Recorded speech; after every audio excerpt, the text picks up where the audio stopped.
ಶಕ್ತಿಂ ಭವತಿ ಯದನುಭಾವಾದೇಡಮೂಕೋಪಿ ವಾಗ್ಮೀ ಜಡಮತಿರಪಿ ಜಂತುರ್ಜಾಯತೆ ಪ್ರಾಜ್ಞಮೌಲಿಃ ಸಕಲವಚನಚೇತೋ ದೇವತಾ ಭಾರತೀ ಸಾ ಮಮ ವಚಸಿ ನಿಧತ್ತಾಂ ಸನ್ನಿಧಿಂ ಮಾನಸೇ ಚ. ಭಾಗವತದ 6ನೆಯ ಸ್ಕಂದ ಅದು ಅಜಾಮಿಳನ ಕಥೆಯಿಂದ ಪ್ರಾರಂಭವಾಗುತ್ತೆ.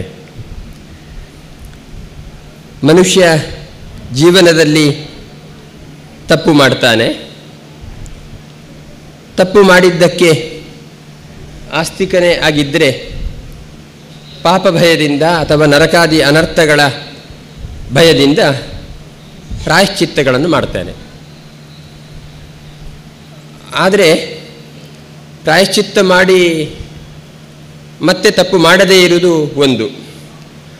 ಆದರೆ ಮತ್ತೆ ಮತ್ತೆ ತಪ್ಪು ಮಾಡುವ ಸಾಧ್ಯತೆಗಳಿದ್ದಾಗ ಪ್ರಾಯಶ್ಚಿತ್ತ ಕಥನವೇ ವ್ಯರ್ಥ ಅಂತ ಹೇಳುವಂಥ ಪ್ರಶ್ನೆ. ಹಾಗಾಗಿ ಪರೀಕ್ಷಿತ ಶುಕನ ಹತ್ರ ಪ್ರಶ್ನಿಸ್ತಾನೆ, ಪ್ರವೃತ್ತಿ ಮಾರ್ಗ, ನಿವೃತ್ತಿ ಮಾರ್ಗ ಇದರ ಬಗ್ಗೆ ಎಲ್ಲ ಇಷ್ಟವರೆಗೆ ಹೇಳಿಯಾಗಿದೆ. ನಿವೃತ್ತಿ ಮಾರ್ಗದ ಮೂಲಕ ಅರ್ಚಿರಾದಿ ಪಥ ವಾಯುಂ ಪ್ರಾಪ್ಯತೇನ ಜನಾರ್ದನಂ ಅಂತ ಹೇಳಿದ ಹಾಗೆ ಬ್ರಹ್ಮನ ಮೂಲಕ, ಪರಮಾತ್ಮನ ಮೂಲಕ ಮತ್ತೆ ಬಾರದ ರೀತಿಯ ಮೋಕ್ಷಕ್ಕೆ ಹೋಗುವಂತಹ ಮಾರ್ಗವನ್ನು ಹೇಳಿದ್ದೀರಾ.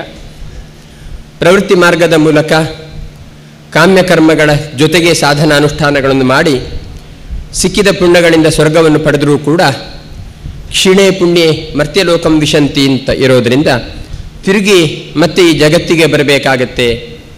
ಆದ್ದರಿಂದ ಪ್ರವೃತ್ತಿ ಮಾರ್ಗದ ಸಾಧನೆಯ ಫಲ ಏನು ಅಂತ ಹೇಳುವುದನ್ನು ಹೇಳಿದ್ದೀರಿ. ಜೊತೆಗೆ ಸ್ವಯಂಭುವ ಮನ್ವಂತರದಲ್ಲಿ ಪ್ರಿಯವ್ರತ, ಉತ್ತಾನಪಾದ ಇವರ ವಂಶ, ಅವರ ಚರಿತ್ರೆಗಳನ್ನು ಕೂಡ ಹೇಳಿದ್ದೀರಿ. ಜೊತೆಗೆ ಭೂಗೋಳದ ವರ್ಣನೆ, ಖಗೋಳದ ವರ್ಣನೆಯನ್ನು ಕೂಡ ಹೇಳಿಯಾಗಿದೆ. ಈಗ ನಾವು ನಿರೀಕ್ಷೆ ಮಾಡ್ತಾ ಇರುವುದು ಏನು ಅಂದರೆ, ಐಹಿಕವಾದ ಪ್ರಪಂಚದಲ್ಲಿ ಬದುಕಬೇಕಾದ ಅನಿವಾರ್ಯತೆ ನಮಗಿದೆ. ಆದರೆ ಈ ಪ್ರಪಂಚದ ಬದುಕು ಎಂಬುದು ಕೇವಲ ದೇಹನಿಷ್ಠ ಸಂಸ್ಕೃತಿಯಾಗಿರಬಾರ್ದು, ಅದು ಆತ್ಮನಿಷ್ಠ ಸಂಸ್ಕೃತಿಯಾಗಿರಬೇಕು. ಈ ದೇಹದಿಂದ ಹೊರಟು ಹೋದ ಮೇಲೂ ಕೂಡ ಪಾರತ್ರಿಕ ಮಾರ್ಗದಲ್ಲಿ ಹೋಗಿ ಮತ್ತೆ ನರಕಕ್ಕೆ ಬೀಳುವುದರ ಬದಲು ಮತ್ತೆ ಉನ್ನತ ಸ್ಥಾನವನ್ನು ಪಡೆಯಲಿಕ್ಕೆ ಬೇಕಾಗಿರತಕ್ಕಂಥ ಸಾಧನೆಯನ್ನು ಹೇಳಬೇಕು. ತಾವು ಮನುಷ್ಯ ಪಂಚ ಕರ್ಮೇಂದ್ರಿಯಗಳಿಂದ, ಪಂಚ ಜ್ಞಾನೇಂದ್ರಿಯಗಳಿಂದ, ಮನಸ್ಸು ಮೊದಲಾದವುಗಳಿಂದ ಏನೇನೋ ಪಾಪಗಳನ್ನು ಮಾಡ್ತಾನೆ. ಕೆಲವೊಮ್ಮೆ ಇಷ್ಟವಿದ್ದು ಮಾಡಬಹುದು, ಕೆಲವೊಮ್ಮೆ ಇಷ್ಟವಿಲ್ಲದೆಯೂ ಮಾಡಬಹುದು. ಯಾವುದೋ ಒತ್ತಡಕ್ಕೊಳಗಾಗಿ ಮಾಡಬಹುದಾದ ಸಾಧ್ಯತೆಗಳಿದ್ದಾವೆ. ಅಂತಹ ಪಾಪಗಳನ್ನು ಮಾಡಿದ ಮೇಲೆ ಪ್ರಾಯಶ್ಚಿತ್ತಗಳನ್ನು ಮಾಡದಿದ್ದರೆ ಏನಾಗುತ್ತೆ ಅಂತ ಹೇಳುವುದನ್ನು ಶುಕಮುನಿಗಳು ಹೇಳ್ತಾರೆ. ಮಾಡದೇ ಇದ್ದರೆ, ಈ ಜನ್ಮದಲ್ಲೇ ಪ್ರಾಯಶ್ಚಿತ್ತಗಳನ್ನು ಮಾಡದೇ ಇದ್ದರೆ ಜನ್ಮದ ಉತ್ತರದಲ್ಲಿ ನಿಶ್ಚಯವಾಗಿ ನರಕ ಮಾರ್ಗವನ್ನು ಸೇರಬೇಕಾಗತ್ತೆ. ಆದ್ದರಿಂದ ಮತ್ತೆ ದಾರುಣವಾದ ಯಾತನೆಗಳನ್ನು ತುಂಬಿದ ನರಕವನ್ನು ನಾವು ಪಡಿಬೇಕಾದ ಅನಿವಾರ್ಯತೆ ಇದೆ ಅಂತ ಹೇಳೋದನ್ನು ಹಿಂದೆನೂ ಕೂಡ ಹೇಳಿದ್ದೇವೆ. ಆದ್ದರಿಂದ ರೋಗ ಬರಲಿಕ್ಕೆ ಅವಕಾಶನೇ ಮಾಡಿಕೊಡಬಾರ್ದು. ರೋಗ ಬಂದರೆ ಅದನ್ನು ತಿಳಿದ ವ್ಯಕ್ತಿಯಿಂದ ಚಿಕಿತ್ಸೆಯನ್ನು ಪಡೆದು ಆ ಮೂಲಕ ನಿರ್ಮುಕ್ತನಾಗಬೇಕು. ಹೇಗೋ ಹಾಗೆ ಪಾಪ ಮಾಡಬಾರದು. ಅನಿವಾರ್ಯವಾಗಿ ಅಂತಹ ಸಂದರ್ಭಗಳು ಬಂದರೆ ಪಾಪಕ್ಕನುಗುಣವಾದ, ದೊಡ್ಡ ಪಾಪ ಆದರೆ ದೊಡ್ಡ ಪ್ರಾಯಶ್ಚಿತ್ತಗಳು, ಸಣ್ಣ ಪಾಪ ಆದರೆ ಸಣ್ಣ ಪ್ರಾಯಶ್ಚಿತ್ತಗಳನ್ನು ಮಾಡಿಕೊಂಡು ಅದರಿಂದ ಮುಕ್ತರಾಗಬೇಕು ಅಂತ ಹೇಳುವುದನ್ನು ಹೇಳ್ತಾರೆ. ಪರೀಕ್ಷಿತನ ಪ್ರಶ್ನೆ ಏನು ಅಂದರೆ, ದೃಷ್ಟಶ್ರುತಾಭ್ಯಾಂ ಯತ್ ಪಾಪಂ ಜಾನನ್ನಪ್ಯಾತ್ಮನೋಹಿತಂ ಕರೋತಿ ಭೂಯೋ ವಿವಶಃ ಪ್ರಾಯಶ್ಚಿತ್ತ ಮತೋ ಕಥಂ ಅಂತ. ಮನುಷ್ಯ ಕಣ್ಣ ಮುಂದೆನೂ ಕೂಡ ಈ ಜನ್ಮದಲ್ಲಿ ಮಾಡಿದ ಅತಿಶಯದ ಪಾಪಗಳಿಗೆ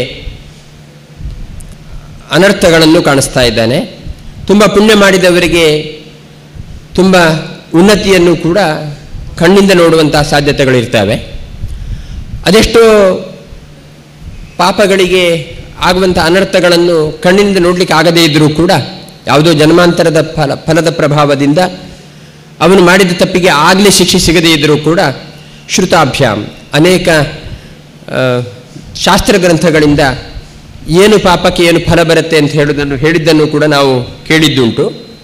ಹಾಗಾಗಿ ಪಾಪ ಅದಕ್ಕೆ ಉಂಟಾಗಬಹುದಾದ ಅನರ್ಥಗಳ ಬಗ್ಗೆ ಮನುಷ್ಯ ತಿಳ್ಕೊಂಡಿದ್ದಾನೆ, ಇಲ್ಲ ಅಂತಲ್ಲ. ಯಾರಿಗೆ ಆಸ್ತಿಕ್ಯ ಪ್ರಪಂಚದಲ್ಲಿ ನಂಬಿಕೆ ಇದೆಯೋ, ಯಾರು ದೈವ ದೇವತೆಗಳ ಬಗ್ಗೆ ನಂಬಿಕೆ ಹೊಂದಿದವರಿದ್ದಾರೋ ಅವರಿಗೆಲ್ಲ ಇದರ ಬಗ್ಗೆ ಗಾಢವಾದ ಕಲ್ಪನೆಗಳಿದ್ದಾವೆ. ಹಾಗಿದ್ದಾಗ ತನಗೆ ನರಕಾದಿಗಳು ಅನರ್ಥಗಳು ಆಗ್ತಾವೆ ಅಂತ ಗೊತ್ತಿದ್ದಾಗಲೂ ಕೂಡ ಒಂದು ಸಲ ಪಾಪ ಮಾಡಿ ಪ್ರಾಯಶ್ಚಿತ್ತ ಮಾಡಿಕೊಂಡು ಮತ್ತೆ ಪಾಪವನ್ನು ಮಾಡ್ತಾನೆ. ಆದ್ದರಿಂದ ಶಾಸ್ತ್ರಗಳಲ್ಲಿ ಪ್ರಾಯಶ್ಚಿತ್ತವನ್ನು ವಿಧಿಸುವಂತಹದ್ದು ಯಾಕೆ ಸರಿಯಾಗತ್ತೆ? ಯಾಕೆ ಪ್ರಾಯಶ್ಚಿತ್ತವನ್ನು ವಿಧಿಸಬೇಕು ಶಾಸ್ತ್ರಗಳಲ್ಲಿ ಅಂತ ಹೇಳಿದರೆ, ಒಂದು ಸಲ ಪ್ರಾಯಶ್ಚಿತ್ತ ಮಾಡಿದ ಮೇಲೆ ಮತ್ತೆ ಪಾಪ ಮಾಡುವುದಿಲ್ಲ. ಆದ್ದರಿಂದ ಪ್ರಾಯಶ್ಚಿತ್ತ ಎಂಬುದು ಅರ್ಥಪೂರ್ಣ. ಆದರೆ ಮತ್ತೆ ಮತ್ತೆ ಪಾಪಗಳನ್ನು ಮಾಡುವುದಾದರೆ ಪ್ರಾಯಶ್ಚಿತ್ತಕ್ಕೆ ಏನು ಅರ್ಥ ಇದೆ? ಅದು ಅರ್ಥಪೂರ್ಣ ಆಗೋದು ಹೇಗೆ? ಆದ್ದರಿಂದ ಪೂರ್ಣವಾಗಿ ಪ್ರಾಯಶ್ಚಿತ್ತ ಕಥನ ಎಂಬುದು ವ್ಯರ್ಥವಾಗುತ್ತೋ ಅಂತ ಹೇಳುವ ಪ್ರಶ್ನೆ ಬಂದಾಗ ಅದಕ್ಕೆ ಕ್ವಚಿನ್ ನಿವರ್ತತೆ ಅಭದ್ರಾತ್ ಕ್ವಚಿಚ್ಚರತಿ ತತ್ಪುನಃ ಪ್ರಾಯಶ್ಚಿತ್ತ ಮತೋಪಾರ್ಥಂ ಮನ್ಯೇ ಕುಂಜರ ಶೌಚವತ್. ಪರೀಕ್ಷಿತನ ಒಂದು ಅಭಿಪ್ರಾಯ ಏನು ಅಂತ ಹೇಳಿದರೆ, ಕೆಲವು ಕಡೆ ಅಥವಾ ಕೆಲವೊಮ್ಮೆ ಪ್ರಾಯಶ್ಚಿತ್ತಗಳಿಂದ ಪಾಪಗಳನ್ನು ಕಳ್ಕೊಂಡು ಕ್ವಚಿಚ್ಚರತಿ ತತ್ಪುನಃ ಮತ್ತೆ ಮತ್ತೆ ಆ ಪಾಪವನ್ನೇ ಮಾಡ್ತಾನೆ. ಆದ್ದರಿಂದ ಪ್ರಾಯಶ್ಚಿತ್ತ ಎಂಬುದು ಅದು ಅರ್ಥಪೂರ್ಣ ಅಲ್ಲ. ಶಾಸ್ತ್ರಗಳಲ್ಲಿ ಪ್ರಾಯಶ್ಚಿತ್ತ ಕಥನ ಏನು ಹೇಳ್ತಾರಲ್ಲ, ಆ ಕಥನವೇ ಅರ್ಥಪೂರ್ಣ ಅಲ್ಲ. ಆನೆಗಳನ್ನು ಚೆನ್ನಾಗಿ ಸ್ನಾನ ಮಾಡಿಸಿ ನದಿಯಲ್ಲಿ ದಡಕ್ಕೆ ತಂದಿಟ್ಟುಬಿಟ್ರೆ ಮತ್ತೆ ಮರಳನ್ನು ಹಾಕ್ಕೊಂಡು ಅದು ಮೈಯನ್ನು ಕೊಳಕು ಮಾಡಿಕೊಳ್ಳುತ್ತೆ. ನಾವು ಕೂಡ ಪಾಪಗಳನ್ನು ಮಾಡಿ ಆ ಪಾಪಗಳನ್ನು ತೊಳಿಲಿಕ್ಕೋಸ್ಕರ ವಿಧಿಗಳನ್ನು ಮಾಡಿ ಮತ್ತೆ ಪಾಪವನ್ನೇ ಮಾಡೋದ್ರ ಮೂಲಕ ನಾವು ನಮ್ಮ ಅಂತಃಕರಣವನ್ನು ಮಲಿನ ಮಾಡಿಕೊಳ್ತೇವೆ ಅಂತ. ಪ್ರಾಯಶ್ಚಿತ್ತ ಅಂದರೆ ಪಾಪದ ಶುದ್ಧಿ ಅಂತ ಅರ್ಥ. ಪ್ರಾಯ ಅಂದರೆ ಪಾಪ ಅಂತ ಅರ್ಥ. ನಿಜವಾಗ್ಲೂ ಪ್ರಾಯ ಅಂದರೆ ಪಾಪ ಅಂತ ಅರ್ಥ ಅಲ್ಲ. ಪ್ರಾಯ ಅಂದರೆ ಬಹಳ ಬಹಳ ಅಂತ. ಆದರೆ ಮನುಷ್ಯ ಬಹಳವಾಗಿ ಮಾಡೋದು ಪಾಪವನ್ನೇ. ಆದ್ದರಿಂದ ಪ್ರಾಯ ಎಂಬುದಕ್ಕೆ ಪಾಪ ಅಂತ ಒಂದು ಅರ್ಥ. ಚಿತ್ತ ಅಂದರೆ ಪರಿಶುದ್ಧಿ ಅಥವಾ ಕ್ಷಾಳನ ಅಂತ ಅರ್ಥ. ಈ ರೀತಿ ಪ್ರಶ್ನೆ ಮಾಡಿದಾಗ ಉತ್ತರ ಶುಕಮುನಿಗಳದ್ದು ಏನು ಅಂದರೆ, ಹರಿನಾಮಯು ಬಹಳ ದೊಡ್ಡ ಪ್ರಾಯಶ್ಚಿತ್ತ ಅಂತ ಹೇಳುವುದನ್ನು ಮುನಿಗಳು ಹೇಳ್ತಾರೆ. ಕರ್ಮ ನಿರಾಹಾರ ನೇಹಾತ್ಯಂತಕಮಿಷ್ಯತೆ ಅವಿದ್ವದಧಿಕರ್ತ್ವಾತ್ ಪ್ರಾಯಶ್ಚಿತ್ತ ವಿಮರ್ಶನಂ. ಅವನ ಪ್ರಶ್ನೆ ಏನು ಅಂದರೆ, ಪ್ರಾಯಶ್ಚಿತ್ತ ಕಥನ ಎಂಬುದು ವ್ಯರ್ಥ ಶಾಸ್ತ್ರಗಳಲ್ಲಿ ಅಂತ. ಅದಕ್ಕೆ ಈ ಶ್ಲೋಕ ಹೇಳುತ್ತೆ ಕಥನ ವ್ಯರ್ಥ ಅಲ್ಲ. ಯಾಕೆಂದರೆ ಈಗ ನೋಡಿ, ಕರ್ಮ ನಿರಾಹ, ಕರ್ಮ ಅಂದರೆ ಪ್ರಾಯಶ್ಚಿತ್ತ ಕರ್ಮ. ಅದರಿಂದ ಕರ್ಮವನ್ನು ಕಳ್ಕೊಳ್ಳೋದು ಅಂದರೆ ಪಾಪಕರ್ಮವನ್ನು ಕಳ್ಕೊಳ್ಳೋದು. ಕರ್ಮ ನಿರ್ಹಾರ ನ ಇಹ ಆತ್ಯಂತಿಕ ಮಿಷ್ಯತೆ. ಒಂದು ಪ್ರಾಯಶ್ಚಿತ್ತ ಕರ್ಮದಿಂದ ಪಾಪಕರ್ಮದ ಪೂರ್ತಿ ಬಿಡುಗಡೆ ಮಾಡಿಕೊಳ್ಳಲಿಕ್ಕೆ ಆಗುವುದಿಲ್ಲ. ಯಾಕೆ ಅಂತ ಹೇಳಿದರೆ ಅವಿದ್ವದ್ ಅಧಿಕಾರಿತ್ವಾತ್. ಯಾರು ಜ್ಞಾನಿಗಳಾದರೂ ಪ್ರಾಯಶ್ಚಿತ್ತ ಮಾಡುವುದಲ್ಲ, ಅಜ್ಞಾನಿಗಳು ಮಾಡುವಂಥ ಪ್ರಾಯಶ್ಚಿತ್ತ. ಅಜ್ಞಾನಿಗಳು ಮಾಡುವ ಪ್ರಾಯಶ್ಚಿತ್ತದಿಂದ ಪಾಪದ ನಿರ್ಹಾರ ಎಂಬುದು ಅದು ಪೂರ್ತಿಯಾಗಿ ಆಗೋದಿಲ್ಲ. ಹಾಗಾದರೆ ಪಾಪದ ಪ್ರಾಯಶ್ಚಿತ್ತ ಆಗೋದೇ ಇಲ್ಲ ಅಂತ ಆದರೆ ಪ್ರಾಯಶ್ಚಿತ್ತ ವಿಮರ್ಶನೆ ಎಂಬುದು ವ್ಯರ್ಥ ಅಲ್ವಾ ಅಂತ ಕೇಳಿದರೆ, ಅವಿದ್ವದ್ ಅಧಿಕಾರತ್ವಾತ್ ಪ್ರಾಯಶ್ಚಿತ್ತ ವಿಮರ್ಶನಂ ಅಲ್ಲ, ಸಾರ್ಥಕ. ಯಾಕೆಂದರೆ ಅವಿದ್ವದ್ ಅಧಿಕಾರಿತ್ವಾತ್, ಆ ಅಂದರೆ ಭಗವಂತ. ಅವನನ್ನು ತಿಳ್ಕೊಂಡವನು ವೇತ್ತಿ ಇತ್ತಿ ಅವಿದ್ವಾನ್. ಆ ಅವಿದ್ವಾನ್ ಅಂದರೆ ಭಗವಂತನನ್ನು ತಿಳ್ಕೊಂಡ ತತ್ವಜ್ಞಾನಿ. ಅವನು ಮಾಡಿದ್ದು ಪಾಪದಿಂದ ಪ್ರಾಯಶ್ಚಿತ್ತದಿಂದ ಪಾಪ ಪೂರ್ತಿ ಕಳೆದು ಹೋಗುವುದರಿಂದ ಪ್ರಾಯಶ್ಚಿತ್ತ ವಿಮರ್ಶೆ ಎಂಬುದು ಸಾರ್ಥಕ. ಆದ್ದರಿಂದ ಕರ್ಮ ನಿರ್ಹಾರ ನೇಹಾತ್ಯಂತಿಕ ಮಿಷ್ಯತೆ. ಯಾಕೆಂದರೆ ಅವಿದ್ವದ್ ಅಧಿಕಾರಿತ್ವಾತ್. ಪಾಪಕರ್ಮವನ್ನು ಪ್ರಾಯಶ್ಚಿತ್ತ ಕರ್ಮದಿಂದ ಕಳ್ಕೊಳ್ಳಿಕ್ಕೆ ಯಾಕೆ ಆಗುವುದಿಲ್ಲ ಪೂರ್ಣವಾಗಿ ಅಂತ ಹೇಳಿದರೆ, ಪ್ರಾಯಶ್ಚಿತ್ತ ಕರ್ಮ ಮಾಡುವವನು ಕೂಡ ಅಜ್ಞಾನಿಯೇ ಆದಮೇಲೆ ಅವನಿಗೆ ಪ್ರಾಯಶ್ಚಿತ್ತವನ್ನು ಯಾವ ರೀತಿ ಮಾಡಬೇಕು ಅಂತ ಗೊತ್ತಿಲ್ಲದೆ ಇರೋದರಿಂದ ಆ ಪ್ರಾಯಶ್ಚಿತ್ತದಿಂದ ಪಾಪದ ಪರಿಹಾರ ಆಗುವುದಿಲ್ಲ. ಹಾಗಾದರೆ ಪ್ರಾಯಶ್ಚಿತ್ತ ವಿಮರ್ಶನೆ ಎಂಬುದು ಕಥನ ಎಂಬುದು ಶಾಸ್ತ್ರದಲ್ಲಿ ವ್ಯರ್ಥವೋ ಅಂತ ಕೇಳಿದರೆ ಅಲ್ಲ. ಒಂದು ಯಾಕೆ ಅಲ್ಲ ಅಂದರೆ, ಅಜ್ಞಾನಿಯೂ ಕೂಡ ಪ್ರಾಯಶ್ಚಿತ್ತವನ್ನು ಮಾಡಿಕೊಂಡು ಮತ್ತೆ ಪಾಪವನ್ನು ಮಾಡದೆ ವಿಹಿತವಾದ ಕರ್ಮಾನುಷ್ಠಾನಗಳೊಂದಿಗೆ ಅವನೇನು ಆಗಬಹುದು ಅಂತ ಹೇಳಿದರೆ ಕ್ರಮೇಣ ಆ ಪಾಪದ ತೀವ್ರತೆಯನ್ನು ಕಡಿಮೆ ಮಾಡಿಕೊಳ್ಳುವುದಾದ್ರಿಂದ ಅಜ್ಞಾನಿಗಳು ಮಾಡುವಂಥ ಪ್ರಾಯಶ್ಚಿತ್ತವು ಕೂಡ ವ್ಯರ್ಥ ಅಲ್ಲ. ಜ್ಞಾನಿಗಳು ಮಾಡಿದ ಪಾಪ ಪ್ರಾಯಶ್ಚಿತ್ತ ಎಂಬುದು ಸಾರ್ಥಕ. ಏಕೆಂದರೆ ಪ್ರಾಯಶ್ಚಿತ್ತ ಪಾಪಕರ್ಮ ತೊಳೆದು ಹೋಗುತ್ತೆ. ಏಕೆಂದರೆ ಅವಿದ್ವದ್ ಅಧಿಕಾರತ್ವಾತ್.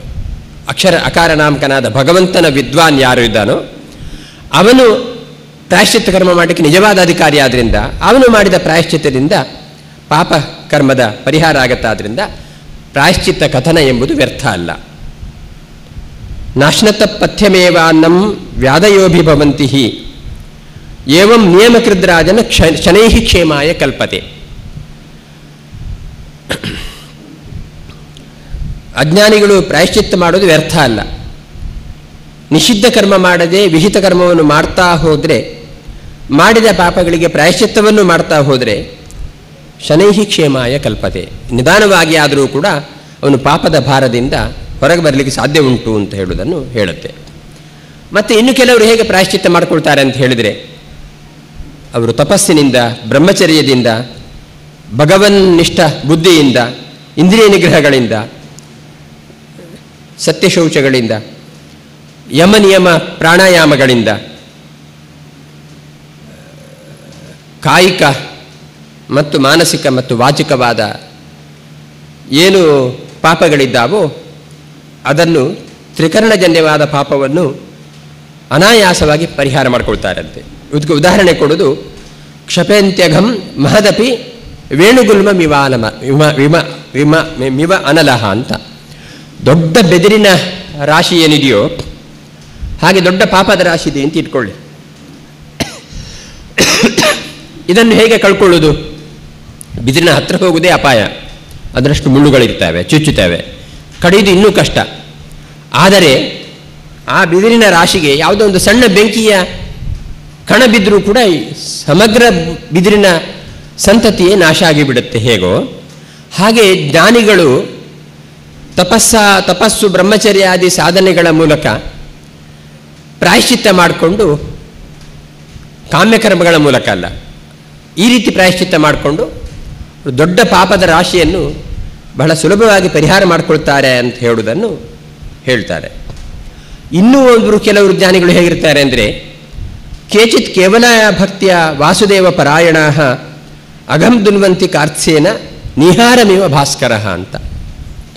ಇನ್ನೊಂದು ರೀತಿಯ ಪ್ರಾಯಶ್ಚಿತ್ತ ಹೇಗೆಂದರೆ, ಅವರು ಕೇವಲ ಭಗವಜ್ಞಾನಪೂರ್ವಕವಾಗಿರತಕ್ಕಂಥ ಪ್ರೀತಿ ಅಥವಾ ಭಕ್ತಿಯಿಂದಲೇ ಯಾವತ್ತೂ ಕೂಡ ಭಗವಂತನ ನೆನಪು ಮಾಡಿಕೊಳ್ತಾನೆ, ಭಗವಂತನ ಮನಸ್ಸನ್ನೇ ಇಟ್ಕೊಂಡಿದ್ದವರು ಪಾಪವನ್ನು ನಿಹಾರಮಿವ ಭಾಸ್ಕರ ಅಂತ. ಸೂರ್ಯ ಇಬ್ಬನಿಯನ್ನು ಹೀರಿಕೊಂಡು ಇಬ್ಬನಿಯ ಶೇಷವೇ ಇಲ್ಲದ ಹಾಗೆ ಹೇಗೆ ಅದನ್ನು ಕಣ್ಮರೆ ಮಾಡಿಸ್ತಾನೋ ಹಾಗೆ ಭಗವಂತನ ಕೇವಲ ಭಕ್ತಿಯ ಉಪಾಸನೆಯಿಂದ ಪಾಪ ಶೇಷವೇ ಇಳುಕೊಳ್ಳದ ಹಾಗೆ ಪ್ರಾಯಶ್ಚಿತ್ತ ಮಾಡಿಕೊಳ್ತಾರಂತೆ. ಹಾಗಾಗಿ ಎರಡು ಬಗೆಯ ಪ್ರಾಯಶ್ಚಿತ್ತ ಇಲ್ಲಿ ಕಾಣಿಸುತ್ತೆ. ಒಂದು ಪ್ರಾಯಶ್ಚಿತ್ತ ಹೇಗೆ ಅಂದರೆ, ಭಗವಂತನ ಭಕ್ತಿಯ ಅಪಾರವಾದ ನಿಷ್ಠೆಯಕ್ಕಿಂತ ಹೊರತಾಗಿ ಯಮ ನಿಯಮ ಆಸನ ಪ್ರಾಣಾಯಾಮ ಧ್ಯಾನ ಅನುಷ್ಠಾನಗಳಿಂದ ಮಾಡುವಂಥ ಪಾಪದಲ್ಲಿ ಏನಾಗಬಹುದು ಅಂದರೆ, ಸ್ವಲ್ಪ ಮಟ್ಟಿಗೆ ಪ್ರಾಯಶ್ಚಿತ್ತ ಬಾಕಿ ಆಗಬಹುದು, ಪಾಪ ತೊಳೆಯದೇ ಹೋಗಬಹುದು. ಬಹಳ ದೊಡ್ಡ ಬಿದಿರಿನ ರಾಶಿಗೆ ಬೆಂಕಿ ಬಿದ್ದಾಗ ಪೂರ್ತಿ ಬಿದಿರು ಸುಟ್ಟು ಹೋಗೋದಿಲ್ಲ, ಅದರಲ್ಲಿ ಒಂದಷ್ಟು ಅಂಗಾರಕಗಳು, ಕೆಂಡಗಳು ಉಳಿಯುತ್ತವೆ, ಇದ್ದಿಲು ಉಳಿಯುತ್ತೆ, ಬೇರುಗಳು ಉಳಿಯುತ್ತವೆ. ಹಾಗೆ ಕೆಲವು ಜ್ಞಾನಿಗಳು ಮಾಡುವ ಪ್ರಾಯಶ್ಚಿತ್ತ ಎಂಬುದು ಅದು ಪೂರ್ತಿ ಪಾಪವನ್ನು ತುಳಿಲಿಕ್ಕೆ ಸಾಧ್ಯವಾಗದೆ ಹೋಗಬಹುದು. ಆದರೆ ಕೇವಲ ಭಕ್ತಿಯಿಂದ, ಭಗವಜ್ಞಾನಪೂರ್ವಕವಾದ ಭಕ್ತಿಯಿಂದ ಏನಾದರೂ ಪ್ರಾಯಶ್ಚಿತ್ತ ಮಾಡಿದರೆ ಅದು ನಿಹಾರಮೇವ ಭಾಸ್ಕರ, ಇಬ್ಬನಿಯನ್ನು ಪೂರ್ತಿ ತೊಳೆದು ಹಾಕುವ ಹಾಗೆ, ಭಾಸ್ಕರ ಕಣ್ಮರೆ ಮಾಡುವ ಹಾಗೆ ಪಾಪವನ್ನು ಪೂರ್ತಿ ಪರಿಹಾರ ಮಾಡುವಂಥ ಶಕ್ತಿ ಭಗವಂತನ ನಾಮ ಸಂಕೀರ್ತನೆಗೆ ಇದೆ ಅಂತ ಹೇಳುವಂಥ ವ್ಯತ್ಯಾಸವನ್ನು ಉದಾಹರಣೆ ಕೊಡುವಾಗ ಕೊಡ್ತಾರೆ. ಕೇರಳದಲ್ಲಿ ಕೆಲವು ಕಡೆ ದೇವರಿಗೆ ಆರತಿ ಮಾಡಬೇಕಾದ್ರೆ ಆರತಿ ಬತ್ತಿಯಿಂದ ಆರತಿ ಮಾಡೋದಿಲ್ಲ, ಕರ್ಪೂರದಿಂದ ಮಾಡ್ತಾರೆ. ಯಾಕಂದರೆ ಆರತಿಯ ಬತ್ತಿಯಿಂದ ಆರತಿ ಮಾಡಿದರೆ ಪೂರ್ತಿ ದೇವರಿಗೆ ಅರ್ಪಣೆ ಮಾಡಲಿಕ್ಕೆ ಆಗೋದಿಲ್ಲ, ಯಾಕಂದರೆ ಬತ್ತಿಯ ಕೊನೆಯ ಭಾಗ ಉಳಿದು ಬಿಡುತ್ತಲ್ಲ. ಅದರಿಂದ ಭಗವಂತನಿಗೆ ಪೂರ್ತಿ ಸಮರ್ಪಣೆ ಮಾಡಿದ ಹಾಗೆ ಆಗುವುದಿಲ್ಲ ಅಂತ ಕರ್ಪೂರ ಆರತಿ ಮಾಡ್ತಾರಂತೆ, ಅದರಲ್ಲಿ ಚೂರು ಶೇಷ ಉಳಿಯೋದೇ ಇಲ್ಲ ಅಂತ. ಹಾಗೆ ದೊಡ್ಡ ಬಿದಿರಿನ ರಾಶಿಗೆ ಸಣ್ಣ ಬೆಂಕಿಯ ಕಿಡಿ ಬಿದ್ದಾಗಲೂ ಕೂಡ ಬಿದಿರು ಪೂರ್ತಿ ಭಸ್ಮ ಆಗಬಹುದು. ಆದರೂ ಅದರಲ್ಲಿ ಒಂದಷ್ಟು ಹಾಗೆ ಇದ್ದಿಲು ಮತ್ತು ಬೇರುಗಳೆಲ್ಲ ಉಳಿಯುವ ಹಾಗೆ ಪ್ರಾಯಶ್ಚಿತ್ತ ಮಾಡಿಕೊಂಡಾಗಲೂ ಕೂಡ ಪಾಪಶೇಷಗಳು ಉಳಿಯುವ ಸಾಧ್ಯತೆಗಳಿದ್ದಾವೆ. ಆದರೆ ಭಗವಂತನ ನಾಮ ಸಂಕೀರ್ತನೆಗೆ ಎಷ್ಟು ಪ್ರಭಾವ ಇದೆ ಅಂದರೆ ಒಂದಿಷ್ಟು ಪಾಪದ ಲೇಷವೂ ಇಲ್ಲದ ಹಾಗೆ ಪಾಪವನ್ನು ಪರಿಹಾರ ಮಾಡುವಂಥ ಸಾಮರ್ಥ್ಯ ಅದಕ್ಕೆ ಇದೆ ಅಂತ ಹೇಳುವುದನ್ನು ಹೇಳ್ತಾರೆ. ಹಾಗಾಗಿ ಯಮನಿಯಮಾದಿಗಳಿಂದ ಪಾಪವನ್ನು ಪರಿಹಾರ ಮಾಡಿಕೊಳ್ಳಲಿಕ್ಕೆ ಸಾಧ್ಯವಿಲ್ಲದಷ್ಟು ಸಾಮರ್ಥ್ಯ ಯಾವುದಕ್ಕಿದೆ ಅಂದರೆ ಯಥಾ ಕೃಷ್ಣಾರ್ಪಿತ ಪ್ರಾಣ ತತ್ಪುರುಷ ನಿಷೇವಯ, ಭಗವಂತನಿಗೆ ತನ್ನ ಪ್ರಾಣವನ್ನು ಅರ್ಪಿಸಿಕೊಂಡು ನಿರಂತರ ಭಗವಂತನ ಚಿಂತನೆಯಿಂದಲೇ ಏನು ಸಾಧನೆ ಮಾಡ್ತಾನೋ ಆ ಸಾಧನೆ ಎಂಬುದು ಪೂರ್ತಿಯಾಗಿ ಪಾಪವನ್ನು ಪರಿಹಾರ ಮಾಡಲಿಕ್ಕೆ ಸಮರ್ಥವಾದ ಸಾಧನೆ ಅಂತ ಹೇಳುವುದನ್ನು ಹೇಳ್ತಾರೆ. ಹಾಗಾಗಿ ಪ್ರಾಯಶ್ಚಿತ್ತ ಮಾಡ್ತೇವೆ ನಾವು ಅಂತ ಹೇಳುವಂಥ ಕೆಲವು ಮಂದಿ ಇರ್ತಾರೆ. ಅವರಿಗೆ ಭಗವಂತನ ಬಗ್ಗೆ ಕಲ್ಪನೆಗಳಿಗಿಂತ ಹೆಚ್ಚು ಪ್ರಾಯಶ್ಚಿತ್ತದಲ್ಲಿ ಯಜ್ಞ ಯಾಗಾದರೂ ಮಾಡಬೇಕಾದ್ರೆ ಯಾವ ದ್ರವ್ಯ ಹಾಕಬೇಕು, ಹೇಗೆ ಇದರಲ್ಲಿ ಮುಳುಗಿದ್ರೆ, ಭಗವಂತನ ಬಗ್ಗೆ ನೆನಪೇ ಇಲ್ಲದೇ ಇದ್ದರೆ ಅಂತಹ ಪ್ರಾಯಶ್ಚಿತ್ತ ಎಂಬುದು ಸುರಾಕುಂಭಮಿವಾಪಗಾಹ ಅಂತ, ಗಂಗಾದಿ ಎಲ್ಲ ಜಲಗಳನ್ನು ತಂದು ಬಿಡೋದು, ತಂದು ಬಿಟ್ಟು ಗಡಿಗೆಯನ್ನು ತುಳಿಯುವುದು, ಗಡಿಗೆಯನ್ನು ಶುದ್ಧಿ ಮಾಡಬೇಕು ಅಂತ. ಆದರೆ ಅದರ ಒಳಗಡೆ ಇರುವುದು ಮಾತ್ರ ಸುರ ಮದ್ಯ ಇರುತ್ತೆ. ಹಾಗಾಗಿ ಮದ್ಯದಿಂದ ತುಂಬಿದ ಮಡಿಕೆಯನ್ನು ಯಾವುದೇ ಪವಿತ್ರ ತೀರ್ಥಗಳಿಂದ ತೊಳೆದರೂ ಕೂಡ ಅದೇನು ಶುದ್ಧ ಆಗಲಿಕ್ಕೆ ಹೇಗೆ ಸಾಧ್ಯ ಇಲ್ವೋ ಹಾಗೆ ಭಗವಂತನಿಗೆ ವಿಮುಖನಾಗಿ ಬರೇ ಕರ್ಮಾನುಷ್ಠಾನಗಳಿಂದ ನಾನು ಪ್ರಾಯಶ್ಚಿತ್ತ ಮಾಡಿಕೊಳ್ತೇನೆ ಅಂತ ಹೇಳಿದರೆ ಅದರಿಂದ ಪಾಪ ಪರಿಹಾರ ಆಗುವುದಿಲ್ಲ ಅಂತ ಹೇಳುವುದನ್ನು ಭಾಗವತ ಹೇಳುತ್ತೆ. ಹಾಗಾಗಿ ಪ್ರಾಯಶ್ಚಿತ್ತಕ್ಕೆ ಬಹಳ ಮುಖ್ಯವಾದ ಸಾಧನ ಯಾವುದು ಅಂದರೆ ಭಗವನ್ ನಾಮ ಸಂಕೀರ್ತನೆ ಮತ್ತು ಭಕ್ತಿಯೇ ಸಾಧನ ಅಂತ ಹೇಳುವುದನ್ನು ಹೇಳ್ತಾರೆ. ಅದಕ್ಕೆ ಉದಾಹರಣೆಯಾಗಿ ಕೊಡುವಂಥದ್ದು ಯಾರನ್ನು ಅಂತ ಹೇಳಿದರೆ ಅಜಾಮಿಳನನ್ನು. ಒಂದು ಶಾಸ್ತ್ರ ಸಂಪನ್ನವಾದ ಮನೆತನದಲ್ಲಿ ಹುಟ್ಟಿದವ, ಕಥೆಯೆಲ್ಲ ನಿಮ್ಗೆ ಗೊತ್ತೇ ಇದೆ. ಬಹಳ ದೊಡ್ಡ ಶಾಸ್ತ್ರದಲ್ಲಿ ನಿಷ್ಠೆ ಇರುವವನಾಗಿದ್ದ. ಬೆಳಿಗ್ಗೆ ಬೇಗ ಎದ್ದು ಕಾಡಿಗೆ ಹೋಗಿ ದರ್ಬೆ ಸಮಿದೆ ಮೊದಲಾದವುಗಳನ್ನು ಆಹರಣ ಮಾಡ್ತಾ ಮನೆಯಲ್ಲಿ ನಿತ್ಯಾನುಷ್ಠಾನಕ್ಕೆ ಚೂರು ಲೋಪವಿಲ್ಲದಂಥ ರೀತಿಯ ಕರ್ಮದಲ್ಲಿ ಶ್ರದ್ಧಾವಶನಾಗಿದ್ದ.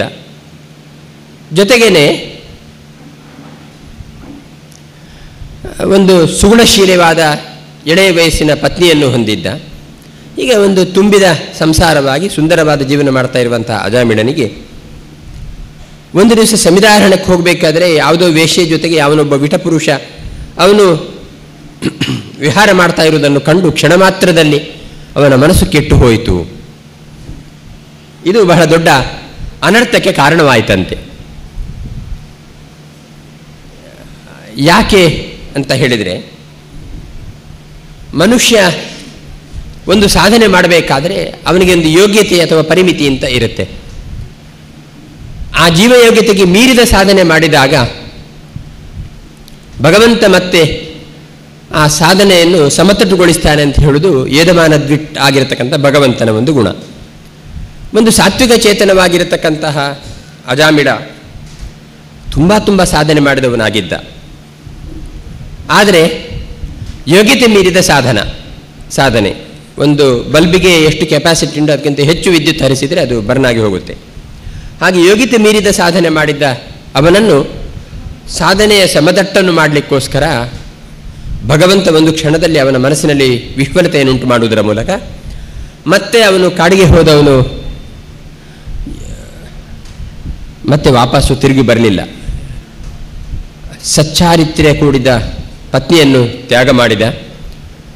ಎಲ್ಲ ಅನುಷ್ಠಾನಗಳನ್ನು ಬಿಟ್ಟು ಆ ವೇಶ್ಯೆಯ ಜೊತೆಗೆ ಅವನು ಬದುಕಲಿಕ್ಕೆ ಶುರು ಮಾಡಿದ. ತನ್ನ ಸಂಪತ್ತು ಇರುವಷ್ಟು ದಿವಸ ಖರ್ಚು ಮಾಡಿದ. ಖಾಲಿ ಆದ ಮೇಲೆ ಮತ್ತೆ ದರೋಡೆ ಮಾಡಿ ಕಳ್ಳತನ ಮಾಡಿ ಆ ವೇಶ್ಯೆಯನ್ನು ಸಾಕುವಂಥ ಹಂತಕ್ಕೆ ಬಂತು ಅವನ ಜೀವನ. ಜೊತೆಗೇನೆ ಒಂದಷ್ಟು 10 ಮಕ್ಕಳನ್ನು ಕೂಡ ಪಡೆದ. ಅಂತಹ ದಾಸೀಪತಿಯಾಗಿರ್ತಕ್ಕಂತಹ ಅಜಾಮಿಳ ಮಾಡಬಾರದ ಕರ್ಮಗಳ ಮೂಲಕ ತನ್ನ ಬದುಕನ್ನು ಸಾಗಿಸಲಿಕ್ಕೆ ಪ್ರಾರಂಭ ಮಾಡಿದ. ಹಾಗಾಗಿ ಅವನ ಜೀವನ ಮಾರ್ಗ ತಪ್ಪಿ ಹೋಯಿತು. ಒಂದು ದಿವಸ 88ನೇ ವಯಸ್ಸಿನಲ್ಲಿ ಅಜಾಮಿಳನಿಗೆ ಒಂದು ದೃಶ್ಯ ಕಾಣಿಸಿತು. ಅದರಲ್ಲಿ 3 ಮಂದಿ ಯಮದೂತರು ತನ್ನನ್ನು ಎಳ್ಕೊಂಡು ಹೋಗಲಿಕ್ಕೆ ಬರುವಂಥ ಒಂದು ದೃಶ್ಯ ಕಾಣಿಸಿತು. ಅವನಿಗೆ ತುಂಬ ಭಯ ಆಯಿತು. ಆದರೂ ಭಯ ಆದಾಗ ಅವನು ನಾರಾಯಣ ಎಂಬುದಾಗಿ ಹೆಸರನ್ನು ನೆನಪಿಸಿಕೊಂಡ. ಯಾಕಂದರೆ ಪಕ್ಕದಲ್ಲಿ ಒಂದು ಮಗು ಆಟ ಆಡ್ತಾ ಇತ್ತು, ತನ್ನ 5 ವರ್ಷದ ಮಗು, ಕೊನೆಯ ಮಗು. ಹಾಗಾಗಿ ಆ ಮಗುವನ್ನು ನೋಡಿ ನಾರಾಯಣ ಅಂತ ಅವನು ಉಚ್ಚಾರಣೆ ಮಾಡಿದಂತೆ. ವೇದ ಪ್ರಣಹಿತೋ ಧರ್ಮ ಅಧರ್ಮಸ್ತದ್ವಿಪರ್ಯಯ ವೇದೋ ನಾರಾಯಣ ಸಾಕ್ಷಾತ್ ಸ್ವಯಂಭೂರಿತಿ ಶುಶ್ರುಮ. ಧರ್ಮ ಅಂದರೆ ವೇದಾನುಸಾರಿಯಾದ ಕರ್ಮಗಳು, ಧರ್ಮಗಳು. ವೇದಕ್ಕೆ ವಿಪರೀತವಾಗಿರತಕ್ಕಂತಹ ಕರ್ಮಗಳು ಅಧರ್ಮಕ್ಕೆ ಕಾರಣವಾಗ್ತವೆ. ಎಲ್ಲ ಸಮಗ್ರ ವೇದಗಳು, ಅನಂತ ವೇದಗಳು ಅನಂತ ಕಾಲ ಭಗವಂತನನ್ನೇ ಹೇಳುವುದರಿಂದ ಭಗವಂತನೇ ಸಾಕ್ಷಾತ್ತಾಗಿ ನಾರಾಯಣ ಅಂತ ಇಲ್ಲಿ ಹೇಳ್ತಾರೆ. ಅಂತಹ ನಾರಾಯಣ ಅಥವಾ ಭಗವಂತನಿಗೆ ಅನುಗುಣವಾದ ಕರ್ಮವನ್ನು ಮಾಡಿದರೆ ಆವಾಗ ಪಾಪ ಬರಲಿಕ್ಕೆ ಸಾಧ್ಯ ಇಲ್ಲ. ಅಂಥದ್ದನ್ನಂತೂ ಈ ಅಜಾಮಿಳ ಮಾಡಿಲ್ಲ. ಆದ್ದರಿಂದ ಅವನನ್ನು ನಾವು ಎಳ್ಕೊಂಡು ಹೋಗ್ತೇವೆ ಅಂತ ಯಮದೂತರು ಬರ್ತಾರೆ. ಅಲ್ಲಿ ಒಂದು ಮಾತು, ಜೀವರು ಪುಣ್ಯ ಪಾಪವನ್ನು ಮಾಡ್ತಾರೆ. ಆ ಪುಣ್ಯ ಪಾಪವನ್ನು ಮಾಡಿದನ್ನು ನೋಡಿದವರು ಯಾರಿದ್ದಾರೆ, ಅವನು ಮಾಡಿದ್ದು ಪುಣ್ಯವೋ ಪಾಪವೋ ಅಂತ ಹೇಗೆ ಗೊತ್ತಾಗುತ್ತೆ ಅಂತ ಹೇಳಿದರೆ, ಸೂರ್ಯೋಗ್ನಿಖಂ ಮರುದ್ಗಾವ ಸೋಮಸ್ಸಂಧ್ಯ ಹನಿ ದಿಶಃ ಕಾಲಸ್ವಯಂ ಧರ್ಮ ಇತಿ ಹ್ಯೇತೆ ಧರ್ಮಸ್ಯ ಸಾಕ್ಷಿಣಃ. ಅವನು ಮಾಡಿದ ಕರ್ಮದಿಂದ ಧರ್ಮ ಉಂಟಾಗುತ್ತೋ ಅಥವಾ ಅಧರ್ಮ ಉಂಟಾಗುತ್ತೋ ಅಂತ ಕೇಳಿದರೆ ಅದಕ್ಕೆ ಸಾಕ್ಷಿಯಾಗಿ ಎಲ್ಲ ಈ ದೇವತೆಗಳಿರ್ತಾರೆ. ಅವರು ಅದು ಯೋಗ್ಯವಾದ ಕರ್ಮ ಆದರೆ ಅದನ್ನು ಧರ್ಮ ಅಂತ ಗುರುತಿಸ್ತಾರೆ, ಅಯೋಗ್ಯವಾದ ಕರ್ಮ ಅಂತ ಆದರೆ ಅದರಿಂದ ಪಾಪ ಬರುತ್ತೆ ಅಂತ ಅವರು ಗುರುತಿಸ್ತಾರೆ. ಆ ಕ್ರಮಕ್ಕೆ ಅನುರೋಧವಾಗಿ ಪುಣ್ಯಕ್ಕೆ ದಂಡ, ಪಾಪಕ್ಕೆ ದಂಡ, ಪುಣ್ಯಕ್ಕೆ ಮೋಕ್ಷ ಅಂತ ಹೇಳೋದು ನಿರ್ಣಾಯಕವಾದ ಒಂದು ವ್ಯವಸ್ಥೆ. ಹಾಗಾಗಿ ಒಳ್ಳೆಯವರೇ ಆಗಿದ್ದರೂ ಕೂಡ ಕೆಲವೊಮ್ಮೆ ಇಷ್ಟವಿಲ್ಲದೆ ಯಾವುದೋ ಬಲಾತ್ ಪ್ರಾರಬ್ಧ ಕರ್ಮಕ್ಕೆ ಒಳಗಾಗಿ ಏನಾದರೂ ಪಾಪವನ್ನು ಮಾಡಿದರೆ ಆ ಪಾಪಕ್ಕೆ ಶಿಕ್ಷೆಯೂ ಕೂಡ ಸಿಕ್ಕೇ ಸಿಗುತ್ತೆ.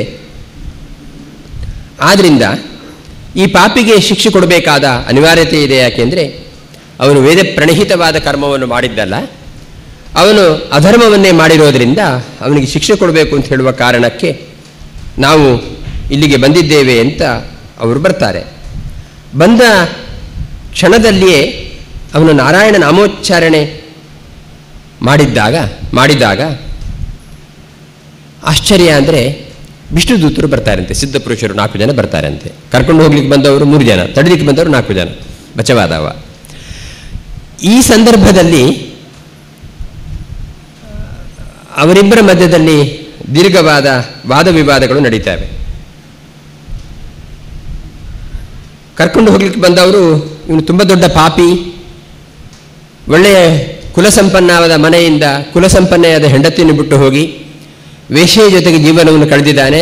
ಸ್ನಾನ ಸಂಧ್ಯಾವಂದನೆ ಎಲ್ಲವನ್ನೂ ಮರೆತು ಬಿಟ್ಟು ಸಂಪಾದನೆಗೋಸ್ಕರ ಕಳ್ಳ ಕಾಕತನದ ದುರ್ಬುದ್ಧಿಯಿಂದ ಮಾಡಿದ ಇವನಿಗೆ ಪಾಪ ಸಿಗಲೇಬೇಕು ಎಂಬ ಕಾರಣ ಕರ್ಕೊಂಡು ಹೋಗ್ಲಿಕ್ಕೆ ಬಂದವರು ಯಮದೂತರು ಅಂತ ಹೇಳಿಬಿಟ್ರೆ, ಅಯಂಚ ಶ್ರುತ ಸಂಪನ್ನ ಶೀಲವೃತ್ತ ಗುಣಾಲಯ ಧೃತವೃತೋ ಮೃದುರ್ದಾಂತಹ ಸತ್ಯವಾಕ್ ಮಂತ್ರವಿತ್ ಶುಚಿಹಿ ಅಂತ ಅವನ ಬಗ್ಗೆ ಹೇಳಬೇಕಾದ್ರೆ ಅವನು ಒಳ್ಳೆಯ ಶಾಸ್ತ್ರ ಸಂಪನ್ನನಾಗಿದ್ದವನಾಗಿದ್ದ, ಸದಾಚಾರ ಸದ್ಗುಣವನ್ನು ಹೊಂದಿದವನಾಗಿದ್ದ, ವೃತನಿಯಮವುಳ್ಳವನಾಗಿದ್ದ, ಮತ್ತು ಮೃದು ಹೃದಯದವನಾಗಿದ್ದ, ಇಂದ್ರಿಯ ನಿಗ್ರಹ, ಸತ್ಯನಿಷ್ಠೆ ಎಲ್ಲವನ್ನೂ ತಿಳ್ಕೊಂಡವನಾಗಿದ್ದ. ಆದ್ದರಿಂದ ಅವನಿಗೆ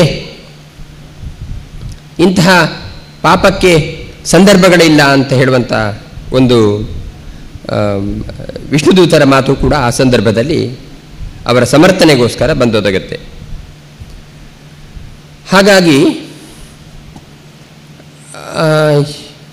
ಈ ಅಜಾಮಿಳ ಪಾಪ ಮಾಡಿರಬಹುದು, ಧರ್ಮಶಾಸ್ತ್ರಗಳಲ್ಲಿ ಹೇಳಿರತಕ್ಕಂತಹ ಕೃಚ್ಛ ಚಾಂದ್ರಾಯಣಾದಿ ವ್ರತಗಳನ್ನು ಪ್ರಾಯಶ್ಚಿತ್ತಗಳನ್ನು ಮಾಡಿಕೊಳ್ಳದೇ ಇರಬಹುದು. ಆದರೂ ನಾವು ಯಾಕೆ ಬಂದಿದ್ದೇವೆ ಇವನ ಹತ್ರ, ವಿಷ್ಣುದೂತರು ಅಂತ ಹೇಳಿದರೆ, ಸಿದ್ಧಪುರುಷರು ಅಂತ ಹೇಳಿದರೆ, ಅವನು ಭಗವಂತನ ನಾಮವನ್ನು ಭಕ್ತಿಯಿಂದ ಉಚ್ಚಾರಣೆ ಮಾಡಿದ್ದಾನೆ. ಆದ್ದರಿಂದ ಅವನ ರಕ್ಷಣೆ ಮಾಡಬೇಕಾದ ಅಧಿಕಾರ ನಮಗಿದೆ, ಅವನನ್ನು ಮುಟ್ಟುವ ಅಧಿಕಾರ ನಿಮಗಿಲ್ಲ ಅಂತ ವಿಷ್ಣುದೂತರೇ ಯಮದೂತರಿಗೆ ಹೇಳ್ತಾರೆ. ಹಾಗಾಗಿ ಮಧ್ಯದಲ್ಲಿ ಒಂದಷ್ಟು ವಾದ ವಿವಾದಗಳು ಅದೇ ಸಂದರ್ಭದಲ್ಲಿ ನಡೆಯುತ್ತವೆ.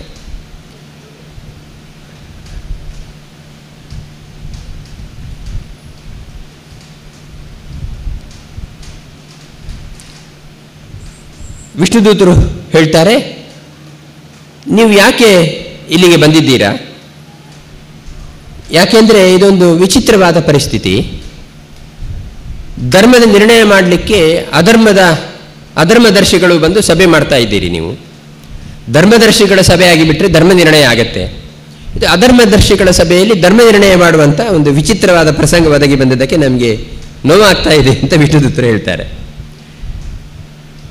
ಯಾರು ಪ್ರಜೆಗಳಿಗೆ ತಂದೆಯಂತೆ ಪಾಲಕರಾಗಿ ನಿಷ್ಪಕ್ಷಪಾತಿಗಳಾಗಿ ಶಾಸನ ಮಾಡಬೇಕು, ಆ ಸಜ್ಜನರು ಕೂಡ ಪಕ್ಷಪಾತ ಮಾಡಿದರೆ ಪ್ರಜೆಗಳು ಇನ್ಯಾರನ್ನು ಶರಣು ಹೊಂದಬೇಕು? ಈ ರೀತಿಯಾಗಿ ಒಂದಷ್ಟು ವಾದ ವಿವಾದಗಳು ನಡೆಯುವಂಥ ಸಂದರ್ಭಗಳು ಬಂತು. ಆವಾಗ ಅಯಂ ಹಿ ಕೃತನಿರ್ವೇಶಃ ಜನ್ಮಕೋಟ್ಯಂಸಃ ಅಂಹಸಾಮಪಿ ಯದ್ವ್ಯಾಜಹಾರ ವಿವಶೋ ನಾಮಸ್ವಸ್ತ್ಯಯನಂ ಹರೇಹೇ. ಅಜಾಮಿಳ ಮೋಕ್ಷಯೋಗ್ಯ ಅಂತ ನಾವು ಹೇಳಲಿಕ್ಕೆ ಕಾರಣ ಏನು ಅಂತ ಹೇಳಿದರೆ, ಅವನ ಮೋಕ್ಷಕ್ಕೆ ಕಾರಣವಾದ ಹರಿನಾಮವನ್ನು ಉಚ್ಚಾರಣೆ ಮಾಡಿದ್ದಾನೆ. ಬರೇ ಉಚ್ಚಾರಣೆ ಮಾಡಿದ್ದಲ್ಲ, ಭಕ್ತಿಪರವಶನಾಗಿ ಉಚ್ಚಾರಣೆ ಮಾಡಿದ್ದಾನೆ. ಹಾಗಾಗಿ ಕೋಟಿ ಜನ್ಮಗಳ ಪಾಪಗಳಿಗೂ ಕೂಡ ಪ್ರಾಯಶ್ಚಿತ್ತ ಮಾಡಿಕೊಂಡ ಪುಣ್ಯ ಇವನಿಗೆ ಬಂದಿದೆ ಅಂತ ಆ ಸಂದರ್ಭದಲ್ಲಿ ವಿಷ್ಣುದೂತರು ಹೇಳ್ತಾರೆ.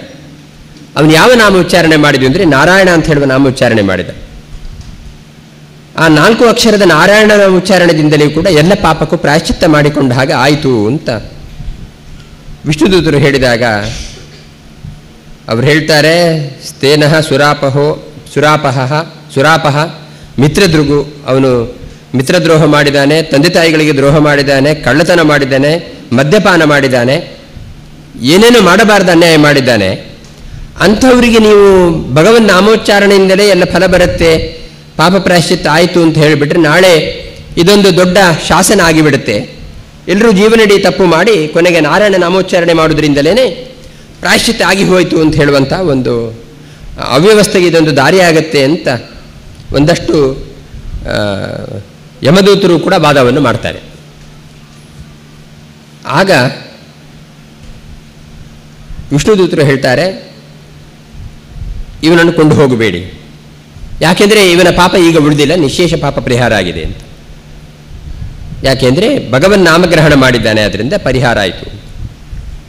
ಅಲ್ಲ, ಅವನು ಮಗನ ಹೆಸರನ್ನು ಕರೆದಿದ್ದಾನೆ ಹೊರತು ನಾರಾಯಣನನ್ನು ಅನುಸಂಧಾನದಿಂದ ಕರೆದಿಲ್ಲ, ಆದ್ದರಿಂದ ಪಾಪಕ್ಕೆ ಪ್ರಾಯಶ್ಚಿತ್ತ ಹೇಗೆ ಮಾಡಿದ ಹಾಗಾಯಿತು ಅಂತ ಹೇಳಿದರೆ, ಸಾಂಕೇತ್ಯಂ ಪಾರಿಹಾಸ್ಯಂ ವಾ ಸ್ತೋಮಂ ಹೇಳನಮೇವ ವೈಕುಂಠ ನಾಮಗ್ರಹಣಂ ಅಶೇಷಾಗ ಹರಂ ವಿದುಹು ಅಂತ.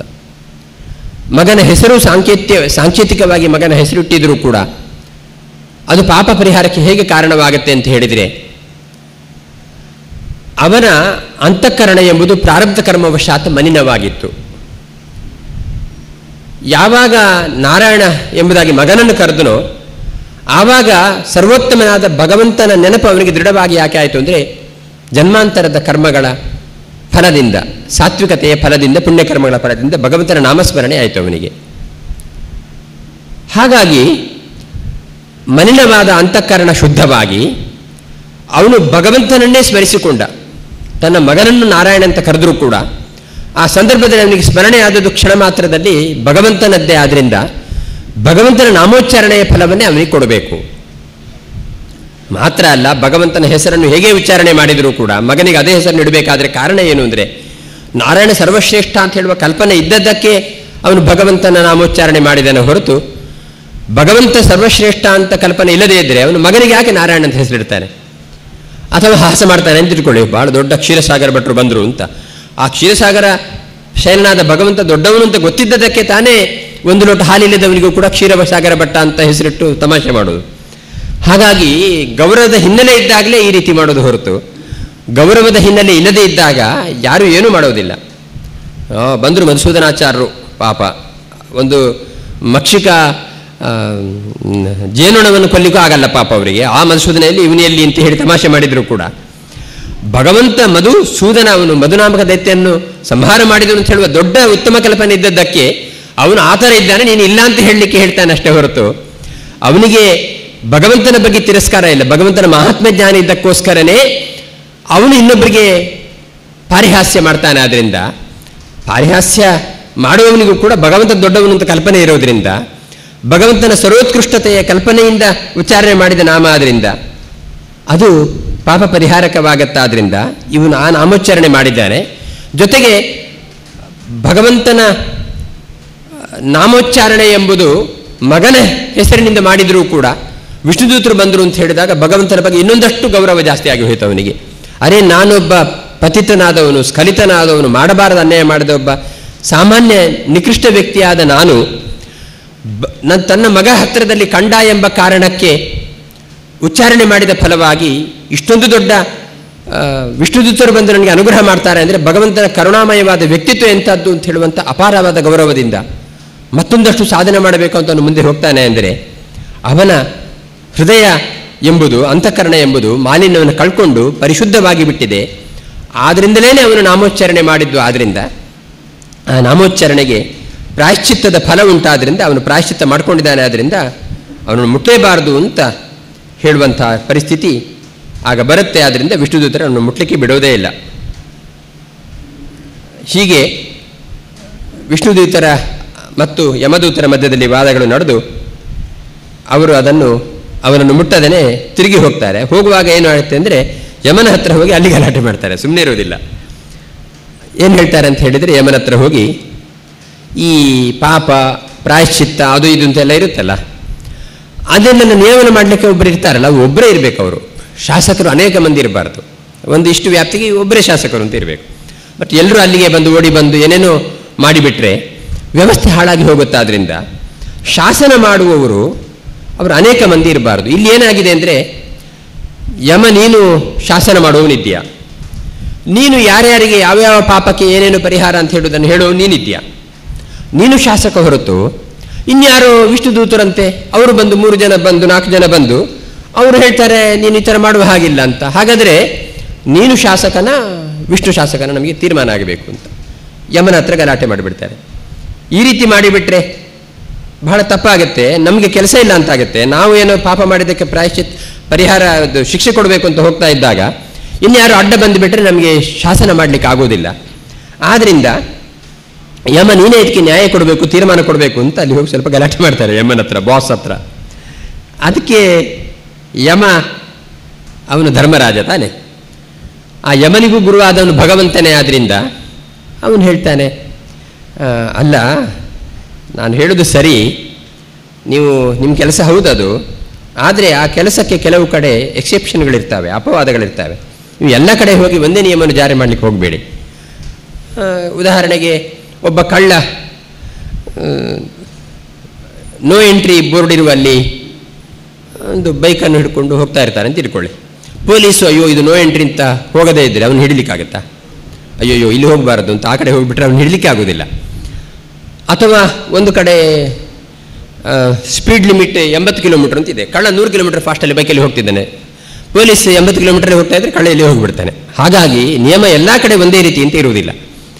ಕೆಲವು ನಿಯಮಗಳಿಗೆ ಅಪವಾದಗಳಿರುವುದರಿಂದ, ನಿಯಮಗಳಿಗೆ ಅಪವಾದ ನಿಯಮಗಳು ಅಂತ ಹೆಸರಾದ್ರಿಂದ ನನಗೆ ಶಾಸನ ಮಾಡಲಿಕ್ಕೆ ಕೆಲವೊಂದು ಸ್ಥಳಗಳು ಮಾತ್ರ ಇರೋದು, ಎಲ್ಲ ಕಡೆ ಶಾಸನ ಮಾಡಲಿಕ್ಕೆ ನನಗೆ ಅಧಿಕಾರ ಇಲ್ಲ ಅಂತ ಯಮಧರ್ಮರಾಜ ಹೇಳ್ತಾನೆ. ಹಾಗಾಗಿ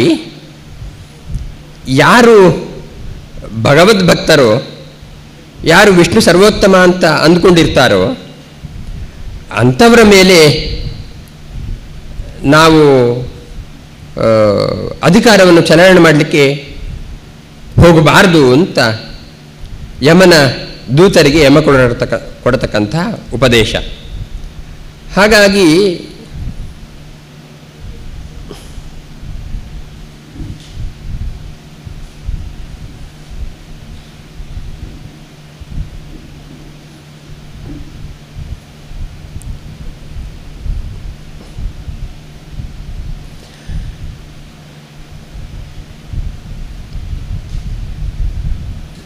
ಯಮ ಹೇಳ್ತಾನೆ, ಯಮಧರ್ಮರಾಜ,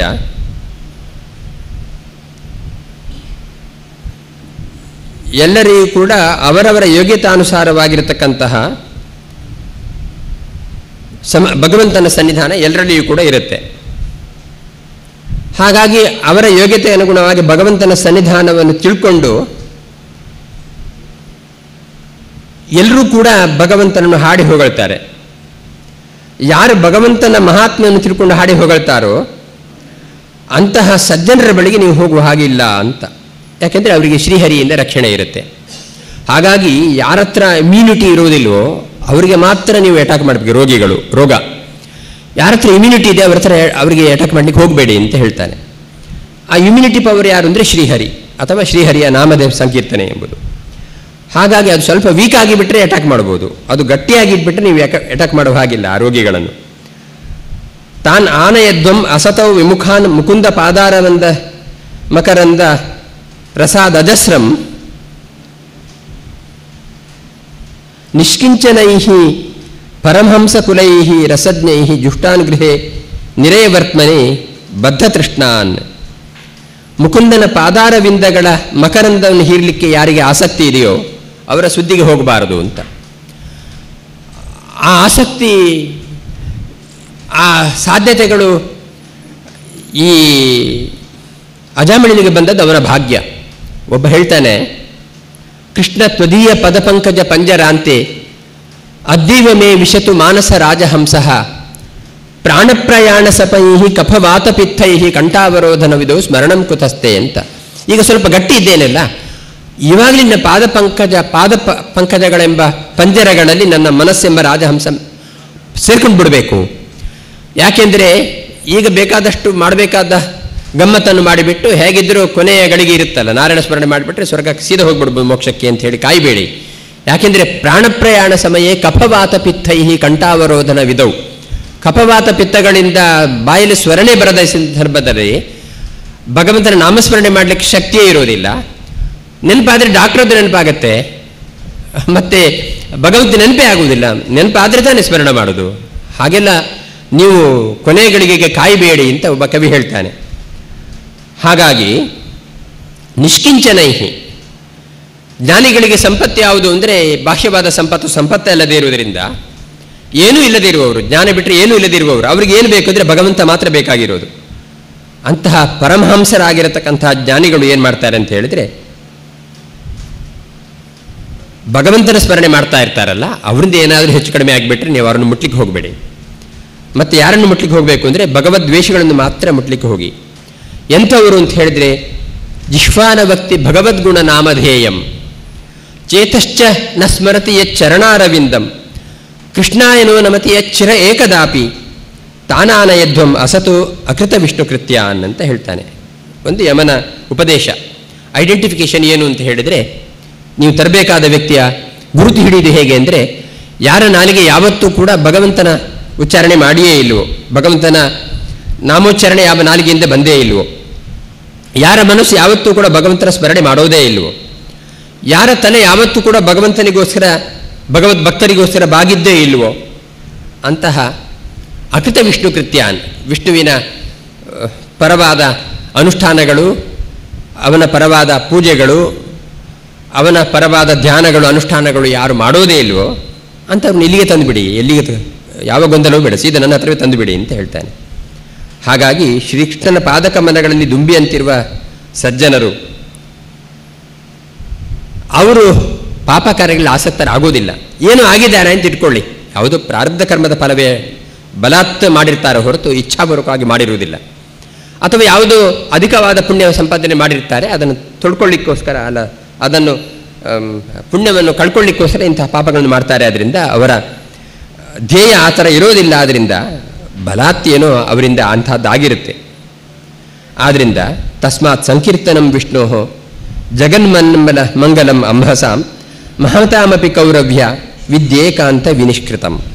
ಆದ್ದರಿಂದ ಭಗವಂತನ ಭಜನೆ, ಜಗನ್ಮಂಗಲನಾದ ಭಗವಂತನ ನಾಮ ಸಂಕೀರ್ತನೆ ಮಹತ್ತಾದ ಪಾಪಗಳಿಗೂ ಕೂಡ ಪೂರ್ಣ ಪರಿಹಾರಕ.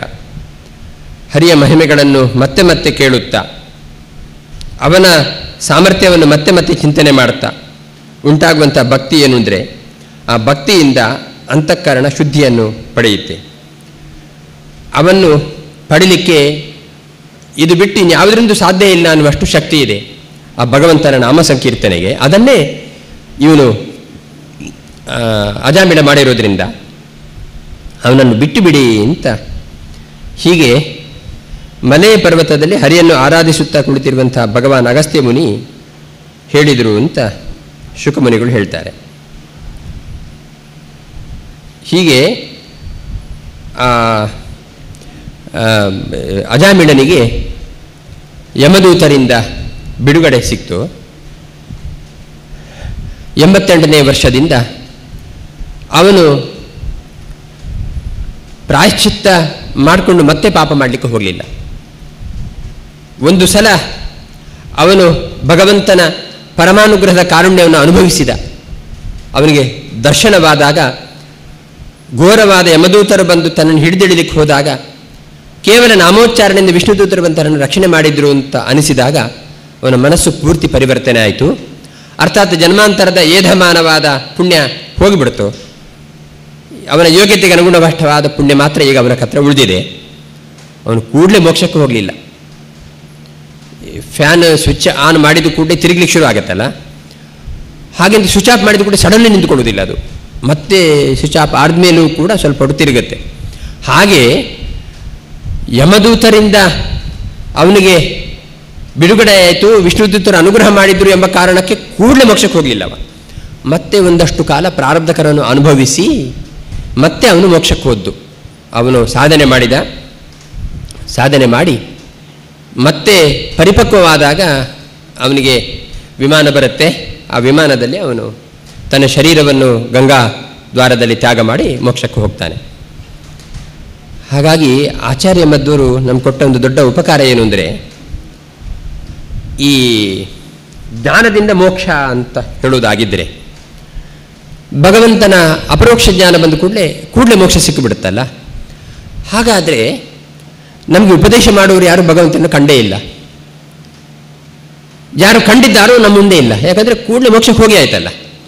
ಹಾಗಾದರೆ ಯಾರು ಭಗವಂತ ನೋಡಿಯೇ ಇಲ್ಲ, ಅವರು ಹೇಳಿದ್ದನ್ನು ಕೇಳಿ ನಾವು ಹೇಗೆ ಭಗವಂತ ನೋಡಲಿಕ್ಕೆ ಮುಂದೆ ಹೋಗೋದು ಅಂತ ಹೇಳೋ ಪ್ರಶ್ನೆ.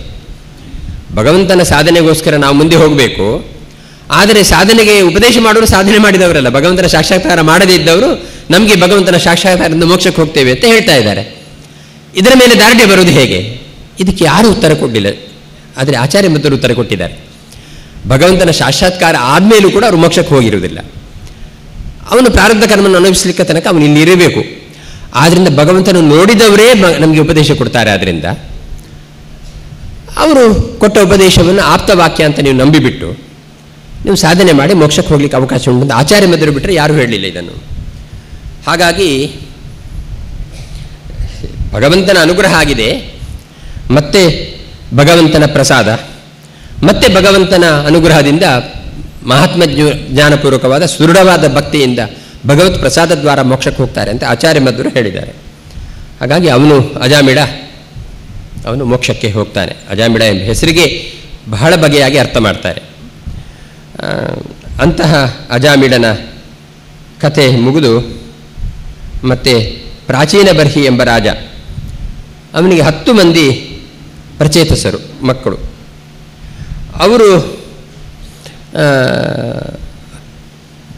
ಅವರನ್ನು ಅಪ್ಪ ಹೇಳ್ತಾನೆ, ನೀವು ಸಂತತಿಯನ್ನು ಪಡೆಯಬೇಕು, ಸಂತತಿ ವೃದ್ಧಿ ಮಾಡಬೇಕು ಅಂತ. ಆಗಲೂ ರಾಜರಿಗೆ ಟೆನ್ಷನ್ ಇತ್ತು. 1-2 ಮಕ್ಕಳು ಆದರೆ ಮುಂದೆ ಯವನರು ಬಂದು ನಾಶ ಮಾಡಿಬಿಟ್ರೆ ಅವರಿಗೆಲ್ಲ 10 ಮಕ್ಕಳು ಇರ್ತಾವಲ್ಲ ಅಂತ ರಾಜರು ಟೆನ್ಷನ್ ಮಾಡ್ಕೊಂಡಿದ್ರು ಆವಾಗ. ಹಾಗಾಗಿ 10 ಮಂದಿ ಪ್ರಚೇತಸರಿಗೆ ಹೇಳ್ತಾರೆ, ಸಂತಾನ ವೃದ್ಧಿಗೋಸ್ಕರ ನೀವು ಸಾಧನೆ ಮಾಡಬೇಕು ಅಂತ. ಆವಾಗ ಸಂತಾನ ವೃದ್ಧಿಗೋಸ್ಕರ ಸಾಧನೆ ಮಾಡೋದು ಯಾಕೆ ಅಂತ ಹೇಳಿದರೆ, ನೇಷ್ಟವ್ಯಾಹ ಭವಪುತ್ರಾಹ ಯದ್ಯೇ ಕೋಪಿ ಸುರಾಂ ಪಿಬೇತ್ ಅಂತ. ಏಷ್ಟವ್ಯಾಹ ಭವಪುತ್ರಾಹ ಯದ್ಯೇ ಕೋಪಿ ಗಯಾಂ ವ್ರಜೇತ್ ಅಂತ. ಹಾಗಾಗಿ ಮಕ್ಕಳು ಬೇಕು ಅಂತ ಹೇಳುವುದಷ್ಟೇ ಅವರಿಗೆ ಇದ್ದದ್ದಲ್ಲ, ಒಳ್ಳೆಯ ಮಕ್ಕಳು ಬೇಕು ಅಂತ ಅವರಿಗೆ ಆಸೆ. ಅಂಗರಾಜನ ಒಂದು ಮಾತು, ಅವನು ವೇನನನ್ನು ಪಡೆದಾಗ, ವೇನ ಪೀಡಾಯಾಮ್ ಅಂತ ಧಾತ್ವಿಕರ್ತೆ, ಅವತ್ತು ಪೀಡೆ ಮಾಡೋದೇ ಕೆಲಸ ಅಂತೆ. ಎಲ್ಲ ಪರಿವಾರದ ಮಕ್ಕಳಿಗೆ, ಸೈನ್ಯ ಆ ಊರಿನ ರಾಜರ ಮಕ್ಕಳನ್ನೆಲ್ಲ ಕತ್ತು ಎಜುವುದು, ಬಾವಿಗೆ ಹಾಕೋದು. ಆವಾಗ ಅಂಗರಾಜ ತುಂಬ ನೊಂದುಕೊಳ್ತಾನಂತೆ. ಏನು ಹೇಳ್ತಾನೆ ಅಂತ ಹೇಳಿದರೆ, ಯೇ ಪ್ರಜಾ ಗೃಹ ಮೇದಿನಃ, ಅವರೇ ಭಾಗ್ಯವಂತರು, ಏಕೆಂದರೆ ಕದಪತ್ಯ ಕೃತಂ ದುಃಖಂ ಏನ ವಿಂದಂತಿ ದುರ್ಭರಂ ಅಂತ. ಪ್ರಾಯೇಣ ಅಭ್ಯರ್ಚಿತೋ ದೇವ ಯೇ ಅಪ್ರಜಾ ಗೃಹ ಮೇದಿನಃ ಕದಪತ್ಯ ಕೃತಂ ದುಃಖಂ ಏನ ವಿಂದಂತಿ ದುರ್ಭರಂ ಅಂತ. ಮಕ್ಕಳು ಬೇಕು, ಕೆಟ್ಟ ಮಕ್ಕಳು ಬೇಡ ಅಂತ. ಹಾಗಾಗಿ ಕೆಟ್ಟ ಮಕ್ಕಳನ್ನು ಹೊಂದಿ ನೋವು ಅನುಭವಿಸುವುದಕ್ಕಿಂತ ಒಳ್ಳೆಯ ಮಕ್ಕಳನ್ನು ಪಡೆದು ಭಾಗ್ಯವಂತರಾಗಬೇಕು ಎಂಬ ಕಾರಣಕ್ಕೆ ಅವರು ಪ್ರಾಚೀನ ಬಹಿರಾಜನ 10 ಮಂದಿ ಮಕ್ಕಳು ಪ್ರಚೇತಸರು ತಪಸ್ಸಿಗೆ ಹೋದ್ರಂತೆ, ಒಳ್ಳೆಯ ಮಕ್ಕಳನ್ನು ಪಡೆಯಬೇಕು ಅಂತ. ಆವಾಗ ತಪಸ್ಸು ಮುಗಿಸಿ ಹೊರಗಡೆ ಬಂದಾಗ ಅವ್ರಿಗೆ ಕಾಣುವುದೆಲ್ಲ ಕಾಡಲ್ಲಿ ಮರಗಿಡಗಳೇ. ಸಿಟ್ಟು ಬಂದುಬಿಡ್ತು. ಬಾಯಿಯಿಂದ ಗಾಳಿ ಮತ್ತು ಬೆಂಕಿಯನ್ನು ಪ್ರಯೋಗ ಮಾಡಿ, ಎಲ್ಲ ಬೆಂಕಿ ಇದ್ರೇ ಸುಡುತ್ತೆ, ಗಾಳಿ ಬಂದರೆ ಇನ್ನೊಂದು ಜಾಸ್ತಿ ಸುಡುತ್ತೆ ಅದು. ಹಾಗಾಗಿ ಎಲ್ಲ ಮರಗಿಡಗಳು ಸುಡಲಿಕ್ಕೆ ಶುರುವಾಯಿತು. ಆಗ ಓಷಧಿಪತಿಯಾಗಿರ್ತಕ್ಕಂಥ ಚಂದ್ರ ಬಂದು ಆ ಪ್ರಚೇತಸರು ಹೇಳ್ತಾನೆ, ಏನಪ್ಪ ನಿಮಗೆ ಸೃಷ್ಟಿ ಮಾಡಬೇಕು ಅಂತ ಅಪ್ಪ ಆದೇಶ ಕೊಟ್ಟದನ್ನು ನೀವು ಸಂಹಾರ ಮಾಡ್ತಿದ್ದೀರಿ ಮರಗಿಡಗಳನ್ನೆಲ್ಲ, ಏನಿದು ಪಾಪ. ಈ ಪ್ರಪಂಚದಲ್ಲಿ ಪ್ರತಿಯೊಂದಕ್ಕೂ ಕೂಡ ಬದುಕಬೇಕು ಅಂತ ಆಸೆ ಇರುತ್ತೆ ಭಗವಂತನ ಸೃಷ್ಟಿಗೆ. ಹಾಗಿದ್ಮೇಲೆ ಬದುಕಬೇಕು ಅಂತ ಆಸೆ ಪಟ್ಟಿರತಕ್ಕಂತಹ ಮರಗಿಡಗಳನ್ನು ಸುಟ್ಟು ಬಿಟ್ಟರೆ ಇದು ತಂದೆಯ ಆದೇಶಕ್ಕೆ ವಿರುದ್ಧವಾದ ಗುಣಗಳು. ಅವಾಗ ಹೇಳ್ತಾನೆ, 2 ಕಾಲಿರುವವರಿಗೆ, ಸ್ಥಾವರಗಳಿಗೆ, ಮರಗಿಡಗಳು, ಜಂಗಮಗಳಿಗೆ ಅಂದರೆ ಚಲನಶೀಲರಾದವರಿಗೆ, ಕೈ ಇರುವವರಿಗೆ, ಕೈ ಇಲ್ಲದವುಗಳು, ಕಾರಿರುವವರು, ಕಾ ಇಲ್ಲದಿರುವವರು ಎಲ್ಲ ಆಹಾರ ಅಂತ ಹೇಳಿಬಿಟ್ಟು ಹೀಗೆ ಆಹಾರದ ಕ್ರಮವನ್ನು ಹೇಳ್ತಾನೆ. ಹೇಳಿ ಚಂದ್ರ ಪ್ರಾರ್ಥನೆ ಮಾಡ್ತಾನೆ, ನೀವು ಇಂತಹ ಮಾಡಲಿಕ್ಕೆ ಹೋಗಬೇಡಿ, ಈ ಮರಗಿಡಗಳ ಮಧ್ಯದಲ್ಲಿ ಬೆಳೆದಿರತಕ್ಕಂತಹ ಮಾರಿಷೆ ಎಂಬ ಕನ್ಯೆಯನ್ನು ಮದುವೆಯಾಗಿ ಮಕ್ಕಳನ್ನು ಪಡ್ಕೊಳ್ಳಿ ಅಂತ ಈ ರೀತಿ ಉಪದೇಶ ಕೊಡ್ತಾನೆ. ಹಾಗಾಗಿ ಅವರು ಮಾರಿಷೆಯನ್ನು ಮದುವೆ ಆಗ್ತಾರೆ.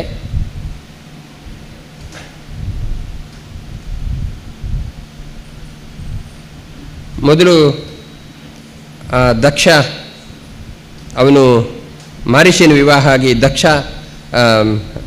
ಪ್ರಚೇತಸರು ದಕ್ಷ ಎಂಬ ಮಗನನ್ನು ಪಡಿತಾರೆ. ದಕ್ಷ ಪ್ರಜಾಪತಿ ಮತ್ತು ದಕ್ಷನಾಗಿ, ಬ್ರಹ್ಮಪುತ್ರನಾದ ದಕ್ಷ ಪ್ರಜಾಪತಿ ಮತ್ತು ದಕ್ಷನಾಗಿ ಹುಟ್ಟುತ್ತಾನೆ. ಅವನು ಮೊದಲು ಮಾನಸ ಸೃಷ್ಟಿ ಮಾಡ್ತಾನೆ. ಮೊದಲೆಲ್ಲ ಸಂತತಿಗೋಸ್ಕರ ದಾಂಪತ್ಯದ ಸಂಬಂಧಗಳು ಬೇಕಾಗಿರಲಿಲ್ಲ ಅಂತೆ. ಪಾಂಡವರೆಲ್ಲ ಹುಟ್ಟಿದಾಗ ಸ್ಪರ್ಶ ಮಾತ್ರದಿಂದ ಹುಟ್ಟಿದ್ದಾರೆ. ಇನ್ನು ದಕ್ಷ ಪ್ರಜಾಪತಿ ಅಂತೂ ಸಂಕಲ್ಪದಿಂದಲೇ ನೆಲದಲ್ಲಿ ಇರುವ ಪ್ರಾಣಿಗಳು, ಜಲದಲ್ಲಿ ಜಲಚರಗಳು, ಆಕಾಶದಲ್ಲಿ ಹಾರಾಡುವ ಪ್ರಾಣಿಗಳು, ಇದನ್ನೆಲ್ಲ ಗ್ರಾಮ್ಯಗಳು, ಆಕಾಶದಲ್ಲಿ ಓಡಾಡುವುಗಳನ್ನೆಲ್ಲ ಸೃಷ್ಟಿ ಮಾಡುವಾಗ ಸಂಕಲ್ಪಂದೇ ಸೃಷ್ಟಿ ಮಾಡಿದೆ ಅಂತಹ ಶಕ್ತಿ ಇತ್ತು ಆವಾಗ. ಆದರೆ ಆ ಸೃಷ್ಟಿ ಮಾಡಿದ ಪದಾರ್ಥಗಳು ಮತ್ತೆ ಬೆಳೀಲಿಲ್ಲ ಅಂತ ಹೇಳುವ ಕಾರಣಕ್ಕೆ ತಪಸ್ಸು ಮಾಡಿ ಹಂಸಗುಷ್ಯ ಎಂಬ ಸ್ತೋತ್ರದಿಂದ ಭಗವಂತನ ಸ್ತುತಿಸಿದ. ನಿರ್ದೋಷಪೂರ್ಣವಾದ ಭಗವಂತನನ್ನು ವಿವಿಧ ರೀತಿಯಲ್ಲಿ ಹೊಗಳ್ತಾನೆ. ಹೊಗಳಿದಾಗ ಭಗವಂತ ಕೊನೆಗೆ ಏನು ಮಾಡ್ತಾನೆ ಅಂದರೆ, ಅಷ್ಟಭುಜದಿಂದ ಅವನಿಗೆ ಪ್ರತ್ಯಕ್ಷನಾಗಿ ಪಂಚಜನ ಪ್ರಜಾಪತಿಯ ಮಗಳಾದ ಅಸಿಕ್ನಿಯನ್ನು ಮದುವೆಯಾಗು ಅಂತ ಹೇಳ್ತಾನಂತೆ. ಅಸಿಕ್ನಿಯನ್ನು ಮದುವೆಯಾಗಿ ಮಕ್ಕಳನ್ನು ಪಡೆ ಅಂತ ಹೇಳ್ತಾನಂತೆ. ಆ ಮಕ್ಕಳನ್ನು ಪಡೆಯಬೇಕಾದ್ರೆ ಸ್ತ್ರೀ ಸಂಘದಿಂದ ಪಡೆಯಬೇಕು ಅಂತ ಹೇಳ್ತಾರಂತೆ. ಹಾಗಾಗಿ ಒಂದು ಕಾಲದಲ್ಲಿ ಮನಸ್ಸಂಕಲ್ಪದಿಂದ, ಆಮೇಲೆ ಕೇವಲ ಸ್ಪರ್ಶದಿಂದ, ಆಮೇಲೆ ದಾಂಪತ್ಯ ಸಂಬಂಧಗಳಿಂದ ಮಕ್ಕಳಾಗುವಂಥದ್ದು ಶುರುವಾದ್ದು ಆಮೇಲೆ ಅಸಿಕ್ನಿಯಿಂದ ದಕ್ಷ ಪ್ರಜಾಪತಿ ಮಕ್ಕಳನ್ನು ಪಡೆದ ಮೇಲೆ ಭಗವಂತ ಇದು ಮುಂದೆ ಹೀಗೆ ನಡೆಯಲಿ ಅಂತ ವರವನ್ನು ಕೊಡ್ತಾನೆ.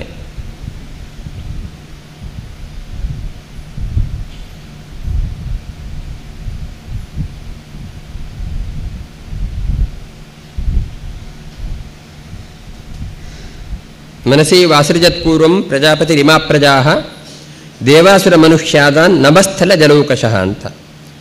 ಆಮೇಲೆ ಭಗವಂತನ ಆದೇಶದಂತೆ ಮತ್ತೆ ಹುಟ್ಟುವ ಮಕ್ಕಳೆಲ್ಲ ಸ್ತ್ರೀ ಪುರುಷ ಸಂಬಂಧದಿಂದಲೇ ಹುಟ್ಟುತ್ತವೆ. ಆದ್ದರಿಂದ ಆವತ್ತಿನಿಂದ ಈ ಪ್ರಜಾವೃದ್ಧಿ ಎಂಬುದು ಹಾಗೇ ಆಗಲಿ ಅಂತ ಭಗವಂತ ಅನುಗ್ರಹ ಕೊಡ್ತಾನೆ. ಆದ್ದರಿಂದ ಸಂತತಿಯ ನಿರ್ಮಾಣ ಎಂಬುದು ಬೇರೆ ಬೇರೆ ರೀತಿಯಿಂದ ಬೆಳೆದು ಬಂತು ಅಂತ ಭಾಗವತದಲ್ಲಿ ಹೇಳ್ತಾರೆ.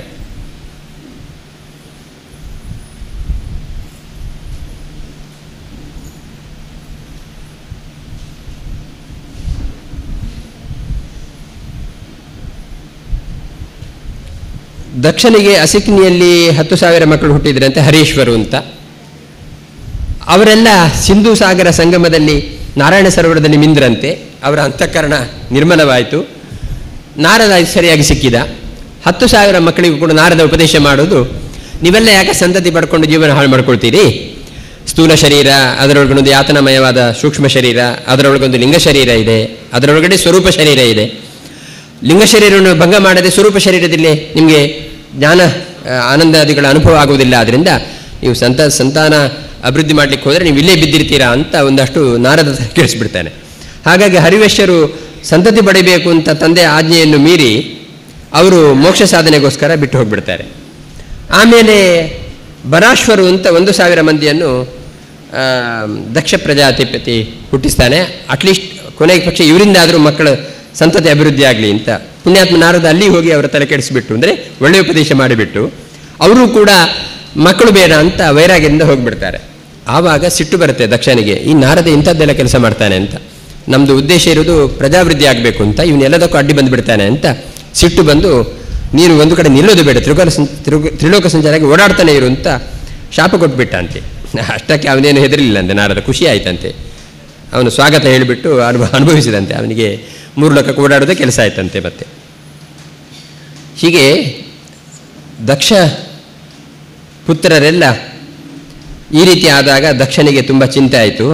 ಇನ್ನು ಈ ಗಂಡು ಮಕ್ಕಳನ್ನು ಪಡೆದು ಉಪಯೋಗ ಇಲ್ಲ, ಯಾಕೆಂದರೆ ಈ ನಾರದ ತಲೆ ಕೆಡಿಸ್ತಾನೆ, ಇದು ನಮ್ಮ ಉದ್ದೇಶ ಸಫಲ ಆಗುವುದಿಲ್ಲ ಅಂತ ಹೇಳಿ ಏನು ಮಾಡಿದ ಅವನು ಅಂತ ಹೇಳಿದರೆ, ಗಂಡು ಮಕ್ಕಳನ್ನು ಪಡೆದರೆ ನಾರದರ ಉಪದ್ರ ಆಗುತ್ತೆ ಅಂತ ಹೇಳಿ ಹೆಣ್ಣು ಮಕ್ಕಳನ್ನು ಪಡೆದಂತೆ. ತಿರ್ಗಾ ಇವನು ಗಂಡು ಮಕ್ಕಳನ್ನೆಲ್ಲ ಸನ್ಯಾಸಿ ಮಾಡಿಬಿಟ್ರೆ ನಾರದ, ನನ್ನ ಉದ್ದೇಶ ವಿಫಲವಾಗತ್ತಲ್ವ ಅಂತ ಹೇಳುವ ಕಾರಣಕ್ಕೆ 60 ಮಂದಿ ಹೆಣ್ಣು ಮಕ್ಕಳನ್ನು ಪಡೆದಂತೆ.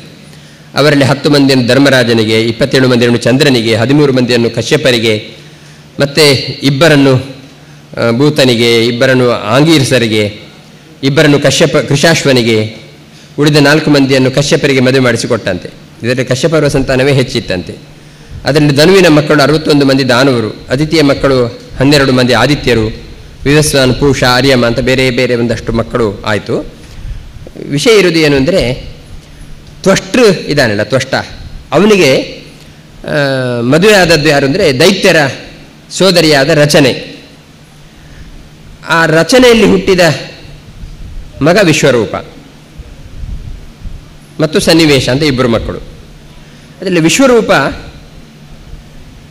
ಅವನು ವಸ್ತುತಃ ಶತ್ರು ಪಕ್ಷದವನು. ಅವನಿಗೆ ಒಳಗಿಂದೊಳಗೆ ತನ್ನ ಕಡೆಯವರ ಮೇಲೆ ಆಸಕ್ತಿ ಜಾಸ್ತಿ.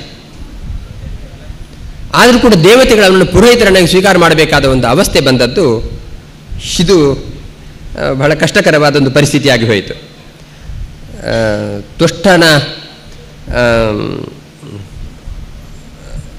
ತ್ವಷ್ಟನೆಂದರೆ ದೈತ್ಯ, ಅವನ ಸೋದರಿಯಾದ ರಚನೆಯಲ್ಲಿ ಹುಟ್ಟಿದ ಮಗನಾದ ವಿಶ್ವರೂಪನನ್ನೇ ದೇವತೆಗಳು ಕುಲಪುರೋಹಿತನಾಗಿ ಪಡಿಬೇಕಾದ ಒಂದು ಸಂದರ್ಭ ಬಂತು ಅಂತ ಹೇಳ್ತಾರೆ.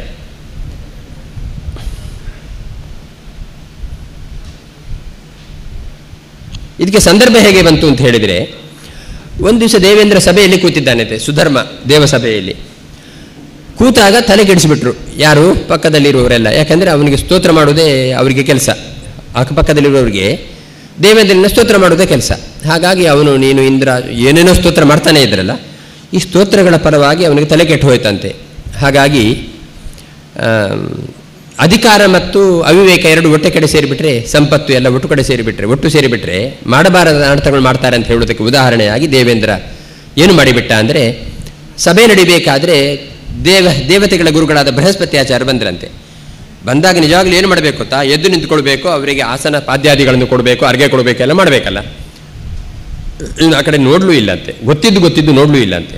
ತುಂಬ ಬೇಜಾರಾಯಿತು ಅವರಿಗೆ. ಬೃಹಸ್ಪತ್ಯಾಚಾರ್ಯರು ಆಸನ ಬಿಟ್ಟು ಹೇಳಲಿಲ್ಲಂತೆ, ಅವಮಾನ ಮಾಡಿಬಿಟ್ರಲ್ಲ, ಸಿಟ್ಟು ಬಂದುಬಿಟ್ಟು ಬೃಹಸ್ಪತ್ಯಾಚಾರ್ಯರು ವಾಪಸ್ ಹೋದ್ರು ಅಲ್ಲಿಂದ. ಹೋದಾಗ ಇವನಿಗೆ ಸ್ವಲ್ಪ ಜ್ಞಾನೋದಯ ಆಯಿತು, ಅಯ್ಯೋ ತಪ್ಪು ಮಾಡಿಬಿಟ್ಟೆ ಅಂತ ಓಡಿ ಹೋಗ್ತಾನೆ.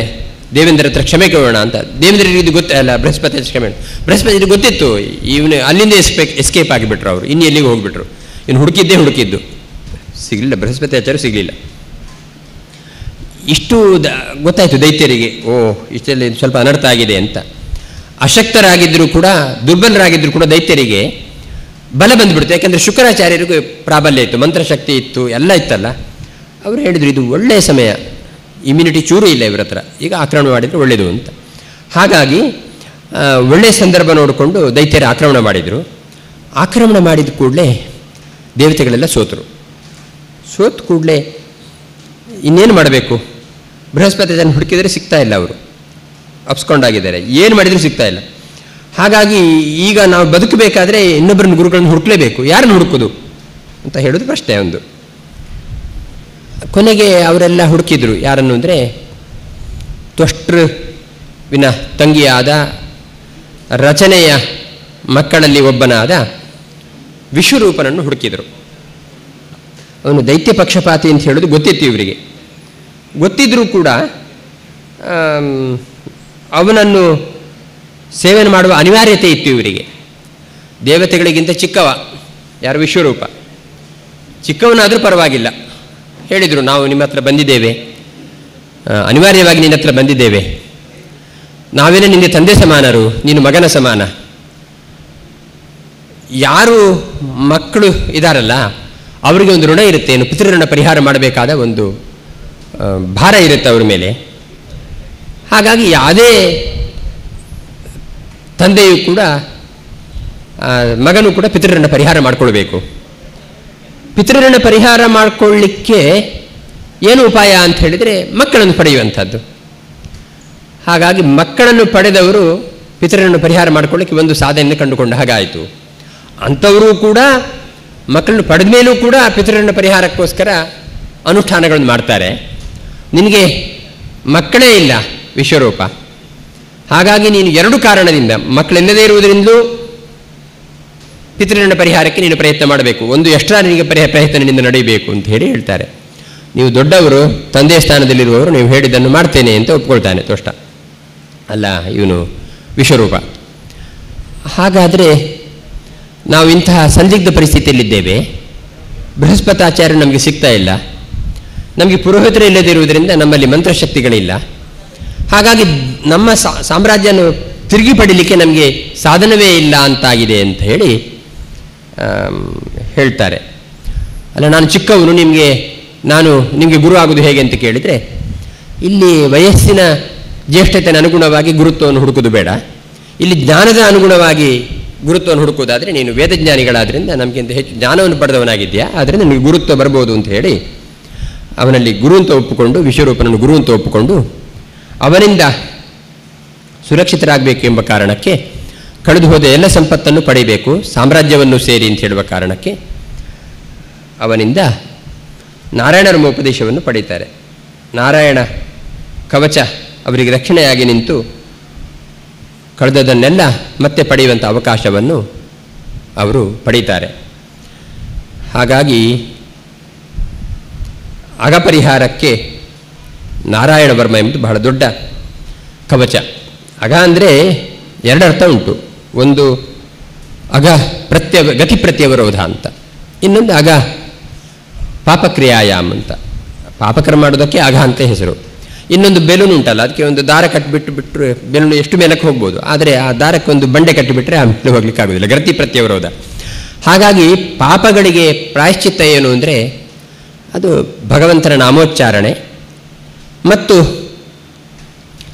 ಯಾವುದಾದರೂ ಅನಿರೀಕ್ಷಿತವಾದ ಆಪತ್ತುಗಳು ಬರೋದಿದ್ದರೆ ಅದಕ್ಕೆ ಪರಿಹಾರಕವಾಗಿ ನಾರಾಯಣ ಕವಚ. ಅದು ಬೆಟ್ಟಕ್ಕೆ ಹತ್ತೋರು ಇರ್ಬೋದು, ಟ್ರೆಕ್ಕಿಂಗ್ ಹೋಗ್ಬೋದು ಇರ್ಬೋದು, ಅವರಿಗೆಲ್ಲ ನಾರಾಯಣವರ್ಮ ಮಾಡಿದರೆ ಒಳ್ಳೆಯದು. ವಿಮಾನಕ್ಕೆ ಹತ್ತಬೇಕಾದ್ರೆ ತ್ರಿವಿಕ್ರಮಕ್ಕೇವತ್ತು ವಿಶ್ವರೂಪ ಅಂತ ಒಳ್ಳೆ ಲ್ಯಾಂಡಿಂಗ್ ಆಗುತ್ತೆ ಸರಿಯಾದ ಕಾಲಕ್ಕೆ. ಹಾಗೆ ಒಂದೊಂದು ಕಡೆ ಭಗವಂತ ಒಂದೊಂದು ರೂಪದಿಂದ ನಾನು ರಕ್ಷಣೆ ಮಾಡ್ತಾನೆ ಅಂತ ಹೇಳೋದನ್ನು ನಾರಾಯಣವರ್ಮ ಹೇಳುತ್ತೆ. ಆದರೆ ನಾರಾಯಣವರ್ಮ ಅತ್ಯಂತ ಶ್ರೇಷ್ಠವಾದ ಮಂತ್ರ. ಜಯಗುಪ್ತ ಸಹಸ್ರಾಕ್ಷ ಅಂತೇಳಿ ಶುರುವಾಗಿ ಅದು ಯುದ್ಧದಲ್ಲಿ ಎಲ್ಲ ಸಂಪತ್ತನ್ನು ಮರಳಿ ಪಡೆದ ತುಂಬ ಸುಲಭವಾಗಿ ಅಂತ ದೇವೇಂದ್ರ ಅಂತ ಹೇಳುವಲ್ಲಿಗೆ ಅದು ಕೊನೆಗೊಳ್ಳುತ್ತೆ. ಅಂತಹ ನಾರಾಯಣವರ್ಮ ಮಂತ್ರದೊಂದಿಗೆ 8ನೇ ಸ್ಕಂದ 6ನೇ ಸ್ಕಂದದ 8ನೇ ಅಧ್ಯಾಯ ಕೊನೆಗೊಳ್ಳುತ್ತೆ. ಇನ್ನು ಉಳಿದ ಅಧ್ಯಾಯಗಳನ್ನು ನಮ್ಮ ವಿಶ್ವವಲ್ಲಭ ತೀರ್ಥ ಶ್ರೀಪಾದರು ನಡೆಸಿಕೊಡ್ಲಿಕ್ಕಿದ್ದಾರೆ ಈ ವೇದಿಕೆಯಿಂದ. ಹಾಗಾಗಿ ನಮ್ಮ ಮಾತನ್ನು ಕೊನೆಗೊಳಿಸುತ್ತಾ ಪರಮ ಪೂಜ್ಯರಾದ ವಿದ್ಯಾಮಾನ್ಯ ತೀರ್ಥ ಶ್ರೀಪಾದರು ಜ್ಞಾನನಿಧಿಗಳು, ಅನುಷ್ಠಾನದ ನಿಧಿಗಳು, ಅವರ ಸ್ಮರಣೆ ಮಾಡಿಕೊಳ್ಳಲೇಬೇಕಾದ್ದು. ಅವರು ವಿದ್ಯಾಪೀಠದಲ್ಲಿ ಇರ್ತಿದ್ರು, ಅಂದರೆ ಪೂಜೆ ಎಲ್ಲ ಮಾಡಲಿಕ್ಕೆ ಆಗ್ತಿರಲಿಲ್ಲ, ತುಂಬ ವಯಸ್ಸಾಗಿತ್ತು. ಆವಾಗ ನಾನು ವಿದ್ಯಾಪೀಠಕ್ಕೆ ಹೋದಾಗೆಲ್ಲ ಗುರುಗಳು ಹೇಳ್ತಾ ಇದ್ರು, ಪೋತು ಸಮರ್ಪಣೆ ಅಂತಂತೂ ಬಲ್ಲೆ, ಒಟ್ಟಿಗೆ ಭಿಕ್ಷೆ ಹಂಪುಗ ಅಂತ. ಹಾಗೆ ಅವರ ಜೊತೆಗೆ ಭಿಕ್ಷೆ ಕೂತ್ಕೊಳ್ತಿದ್ದೆ. ನಾನು ನರಸಿಂಹದೇವರ ನೈವೇದ್ಯ ಮಾಡಿದ ಮೇಲೆ ಅಲ್ಲಿ ಒಂದು ಅತಿಥಿ ಗೃಹ ಇದೆ, ನಾರಾಯಣದಾಸರ ಮನೆ ಅಂತ ಹೆಸರು ಅದಕ್ಕೆ. ಅಲ್ಲೆಲ್ಲ ನಾವು ಒಂದಷ್ಟು ದಿವಸ ಗುರುಗಳ ಜೊತೆಗೆ ನಾನು ಇದ್ದದ್ದಕ್ಕೆ ಅದನ್ನು ನೆನಪಿಸಿಕೊಳ್ಳುತ್ತಾ ಅವರ ಜನ್ಮ ಶತಮಾನೋತ್ಸವದ ಸಂದರ್ಭದಲ್ಲಿ ಪೂಜ್ಯರಾದ ವಿದ್ಯಾಧೀಶ ತೀರ್ಥ ಶ್ರೀಪಾದರು ಅವರು ಏನೇ ಮಾಡಿದರೂ ಕೂಡ ಅದು ಎಕ್ಸ್ಟ್ರಾ ಆರ್ಡಿನರಿ, ಅಸಾಧಾರಣವಾದ್ದನ್ನೇ ಮಾಡೋದು. ಎಲ್ಲರೂ ಮಾಡೋದನ್ನು ಅವ್ರು ಮಾಡೋದಿಲ್ಲ. ಹಾಗಾಗಿ ಬಂಗಾರದ ರಥ ಆಯಿತು, ಪ್ರತಿ ಪರ್ಯಾಯದ ಒಂದೊಂದು ದಿವಸನೂ ಕೂಡ ಲಕ್ಷಾರ್ಚನೆ ಆಯಿತು, ಭಜನೆ ಆಯಿತು, ನಿರಂತರ ಭಜನೆ. ಇದು ಕೂಡ ಅಷ್ಟೇ ಕಲ್ಪನಾತೀತವಾದದ್ದು. 24 ಗಂಟೆ ಭಾಗವತ ಪ್ರವಚನ 12 ಸ್ಕಂದಗಳನ್ನು 12 ಸ್ವಾಮಿಗಳ ಸ್ಕಂಧದ ಮೇಲೆ ಹಾಕಿಬಿಟ್ಟು ಉಪನ್ಯಾಸ ಮಾಡಬೇಕು ಅಂತ ಹೇಳಿದ್ದಾರೆ. ಹಾಗಾಗಿ ಇಷ್ಟು ಜನ ಸ್ವಾಮಿಗಳು ಒಟ್ಟು ಸೇರಿಸೋದು ಒಂದು ದೊಡ್ಡ ಯಜ್ಞ. ಆಮೇಲೆ ಆ ಸಮಯವನ್ನು ಉಳಿಸಿಕೊಳ್ಳೋದು ಒಂದು ದೊಡ್ಡ ಯಜ್ಞ. ಮನೆ ರಾತ್ರಿಯೆಲ್ಲ ಸ್ವಾಮಿಗಳು ಜಾಗರಣೆ ಮಾಡಿ ಇಲ್ಲಿ ಕೂತ್ಕೊಳ್ಬೇಕಾದ ಒಂದು ದೊಡ್ಡ ಯಜ್ಞ. ಈಗ ಒಂದೆರಡು ಯಜ್ಞ ಅಲ್ಲ ಈ ಕಾರ್ಯಕ್ರಮದಲ್ಲಿ, ಅದನ್ನೆಲ್ಲ ಅವರೇ ಮಾಡಲಿಕ್ಕೆ ಸಾಧ್ಯ. ವಿದ್ಯಾಧೀಶ ಶ್ರೀಪಾದರು ಪರಮ ಪೂಜ್ಯರು ಮಾಡಲಿಕ್ಕೆ ಸಾಧ್ಯ. ಆದ್ದರಿಂದ ಅವರ ಸಂಕಲ್ಪ ಅದು ಹರಿಯ ಸಂಕಲ್ಪ. ಆದ್ದರಿಂದ ಭಗವಂತ ಅದನ್ನು ಚೆನ್ನಾಗಿ ನಡೆಸಿಕೊಡ್ತಾನೆ. ನೀವೆಲ್ಲ ಶ್ರೋತೃಗಳು, ನೀವಿಲ್ಲದೇ ಇದ್ದರೆ ಭಾಗವತ ಪ್ರವಚನ ಅದು ಅರ್ಥಪೂರ್ಣ ಆಗೋದಿಲ್ಲ. ಆದ್ದರಿಂದ ನಿಮ್ಮ ತ್ಯಾಗ ಇನ್ನೂ ದೊಡ್ಡದು. ವಕ್ತಾ ದಶಸಹಸ್ರೇಶು ಶ್ರೋತಾ ಭವತಿ ವಾ ನವ ಅಂತ ಹಿಂದಿನವರಿಗೆ ಆ ಸಂಶಯ ಇತ್ತು, ಅದು ಇವತ್ತು ಇದೆ. ಆದ್ದರಿಂದ ಕೇಳೋರು ಸಿಗೋದೇ ಕಷ್ಟ ಅಂತ. ನೀವು ಕೇಳುವಾಗ ಪೂರ್ತಿ ಎಚ್ಚರ ಇರಬೇಕು ಅಂತ ಅಲ್ಲ, ಮತ್ತೆ ಸ್ವಲ್ಪ ನಿದ್ರೆ ಮಾಡಿದರೂ ಪರವಾಗಿಲ್ಲ, ಇಲ್ಲಿ ಕೂತಿರಿ ಅಷ್ಟು ಸಾಕು. ನಮ್ಮಲ್ಲೆಲ್ಲ ಒಂದಷ್ಟು ಮಠದಲ್ಲಿ ಪಿಲ್ಲರ್ಗಳು, ಕಂಬಗಳನ್ನ ಹಾಕಿದ್ದಾರೆ ಮರದ್ದು. ಯಾರು ಬರದೇ ಇದ್ದರೆ ಕುರ್ಚಿಗಳು ಮತ್ತು ಕಂಬಗಳಿರ್ತವೆ. ಆದ್ದರಿಂದ ನನ್ನ ಅಧ್ಯಾತ್ಮ ಬಂಧುಗಳಾದ ಕಂಬಗಳೇ ಕುರ್ಚಿಗಳೇ ಅಂತ ಹೇಳಬೇಕಾದ ಪರಿಸ್ಥಿತಿ ಬರುತ್ತೆ. ಇಲ್ಲಿ ಹಾಗಿಲ್ಲ, ನೀವೊಂದಷ್ಟು ಜನ ಇದ್ದೀರಿ. ಹಾಗೆ ನೀವು ಉಪಸ್ಥಿತಿ ಇದ್ದರೂ ಸಾಕು. ಕೇಳಲಿಕ್ಕೆ ಆಗದೇ ಇದ್ದರೆ, ರಾತ್ರಿ ಹಗಲು ಪೂರ್ತಿ ಪ್ರವಚನ ಕೇಳಲಿಕ್ಕೆ ಆಗದೇ ಇದ್ದರೆ ಸುಪ್ತ ಮನಸ್ಸಿನಲ್ಲಿ ಅದು ಪ್ರವೇಶ ಮಾಡ್ತಾ ಇರುತ್ತೆ ಆ ಪ್ರವಚನ. ಆದ್ದರಿಂದ ನೀವು ಅಯ್ಯೋ ಕೇಳುತ್ತಿತ್ತು, ಒಂದು ಕ್ಷಣವೂ ಕಣ್ಣು ಮುಚ್ಚದೆ ಜಾಗರಣೆ ಮಾಡಬೇಕಾಗಿತ್ತು, ಆದರೆ ಸ್ವಲ್ಪ ಸ್ವಲ್ಪ ಮಧ್ಯೆ ನಿದ್ರೆ ಬಂತು ಅಂದರೆ ಬೇಜಾರು ಮಾಡ್ಕೊಳ್ಬೇಡಿ. ನಿದ್ರೆ ಬಂದರೂ ಪರವಾಗಿಲ್ಲ, ಕೇಳ್ಕೊಳ್ಳಿ ನೀವು, ಅದರಿಂದಲೇ ಪುಣ್ಯ ಬರುತ್ತೆ.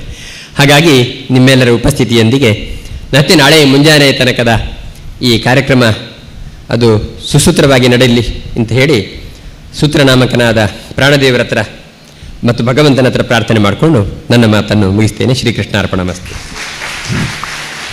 ಸರಳ ಸುಂದರ ನಿರೂಪಣೆಯೊಂದಿಗೆ ಪ್ರಾಯಶ್ಚಿತ್ತರ ವಿಶ್ಲೇಷಣೆಯನ್ನು ಮಾಡ್ತಾ, ಭಗವದ್ಭಕ್ತಿ ಇಲ್ಲದ ಕರ್ಮ ಅದು ಪಾಪ ಪರಿಹಾರಕವಾಗೋದಿಲ್ಲ ಎಂಬ ಸ್ಪಷ್ಟ ಸಂದೇಶದೊಂದಿಗೆ, ಗುರುಗಳ ಸನ್ನಿಧಿ ಎನ್ನುವುದು ಪ್ರಾಪ್ತವಾದಾಗ ಉದಾಸೀನ ಮಾಡಬಾರದು, ಅದರಿಂದ ಆಗುವ ಅನರ್ಥ ಏನು ಅನ್ನೋದಕ್ಕೆ ದೇವೇಂದ್ರರ ಕಥೆಯನ್ನು ಸೂಚಿಸಿ ನಾರಾಯಣ ವರ್ಮದ ಮಹತ್ವವನ್ನು ತಿಳಿಸಿಕೊಡ್ತಾ, ಗುರುಗಳಾದ ಶ್ರೀ ಶ್ರೀ ವಿದ್ಯಾಮಾನ್ಯ ತೀರ್ಥ ಶ್ರೀಪಾದರನ್ನು ಸಂಸ್ಮರಿಸಿ ತಮ್ಮ ಅನುಗ್ರಹ ಸಂದೇಶದೊಂದಿಗೆ ನಮ್ಮನ್ನು ಅನುಗ್ರಹಿಸಿದಂತಹ ಪರಮಪೂಜ್ಯ ಶ್ರೀ ಶ್ರೀ ವಿದ್ಯಾ ಪ್ರಸನ್ನ ತೀರ್ಥ ಶ್ರೀಪಾದರಿಗೆ ಅನಂತ ಭಕ್ತಿಪೂರ್ವಕ ಪ್ರಣಾಮ ಸಮರ್ಪಣೆ ಮಾಡ್ತಾ, ನಾರಾಯಣ ವರ್ಮ ಅಂದಾಗ ಗುರು ಶ್ರೀ ವಿದ್ಯಾಮಾನ್ಯ ತೀರ್ಥ ಶ್ರೀಪಾದರು ನೆನಪಾಗ್ತಾರೆ.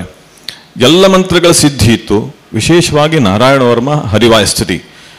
ವಾಜರಾಜ ಗುರು ಸಾರ್ವಭೌಮರ ವಿಶೇಷ ಕೃಪೆಗೆ ಪಾತ್ರರಾದ ಶ್ರೀ ವಿದ್ಯಾಮಾನ್ಯ ತೀರ್ಥ ಶ್ರೀಪಾದರು ವಾಯುಸ್ಥಿತಿಯಲ್ಲಿ ರತಿ ಇರಬೇಕು ಅಂತ ಅವರ ಆದೇಶವನ್ನು ಹಾಗೇ ತೊಟ್ಟುಕೊಂಡು ಹರಿವಾಯಸ್ಥಿತಿ ನಾರಾಯಣ ವರ್ಮ ಇದನ್ನು ಮಂತ್ರಸಿದ್ಧಿ ಪಡೆದುಕೊಂಡು ಎಷ್ಟೋ ಅಸಂಖ್ಯಾತ ಭಕ್ತರ ಅನಿಷ್ಟವನ್ನು ಪರಿಹಾರ ಮಾಡಿದ್ದಾರೆ. ಪ್ರತ್ಯಕ್ಷವಾಗಿ ಅದರ ಫಲವನ್ನು ನೋಡಿದ್ದಾರೆ.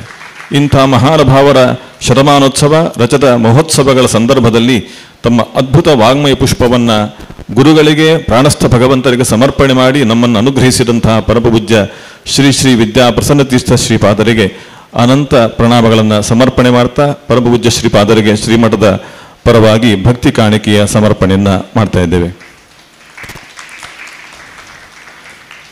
ಷಷ್ಠಸ್ಕಂದದ ನಂತರದ ಭಾಗ, ವೃತ್ರಾಸುರನ ವಧೆ, ಅವನ ಮೋಕ್ಷಾದಿಗಳು, ವಿಶಿಷ್ಟವಾದ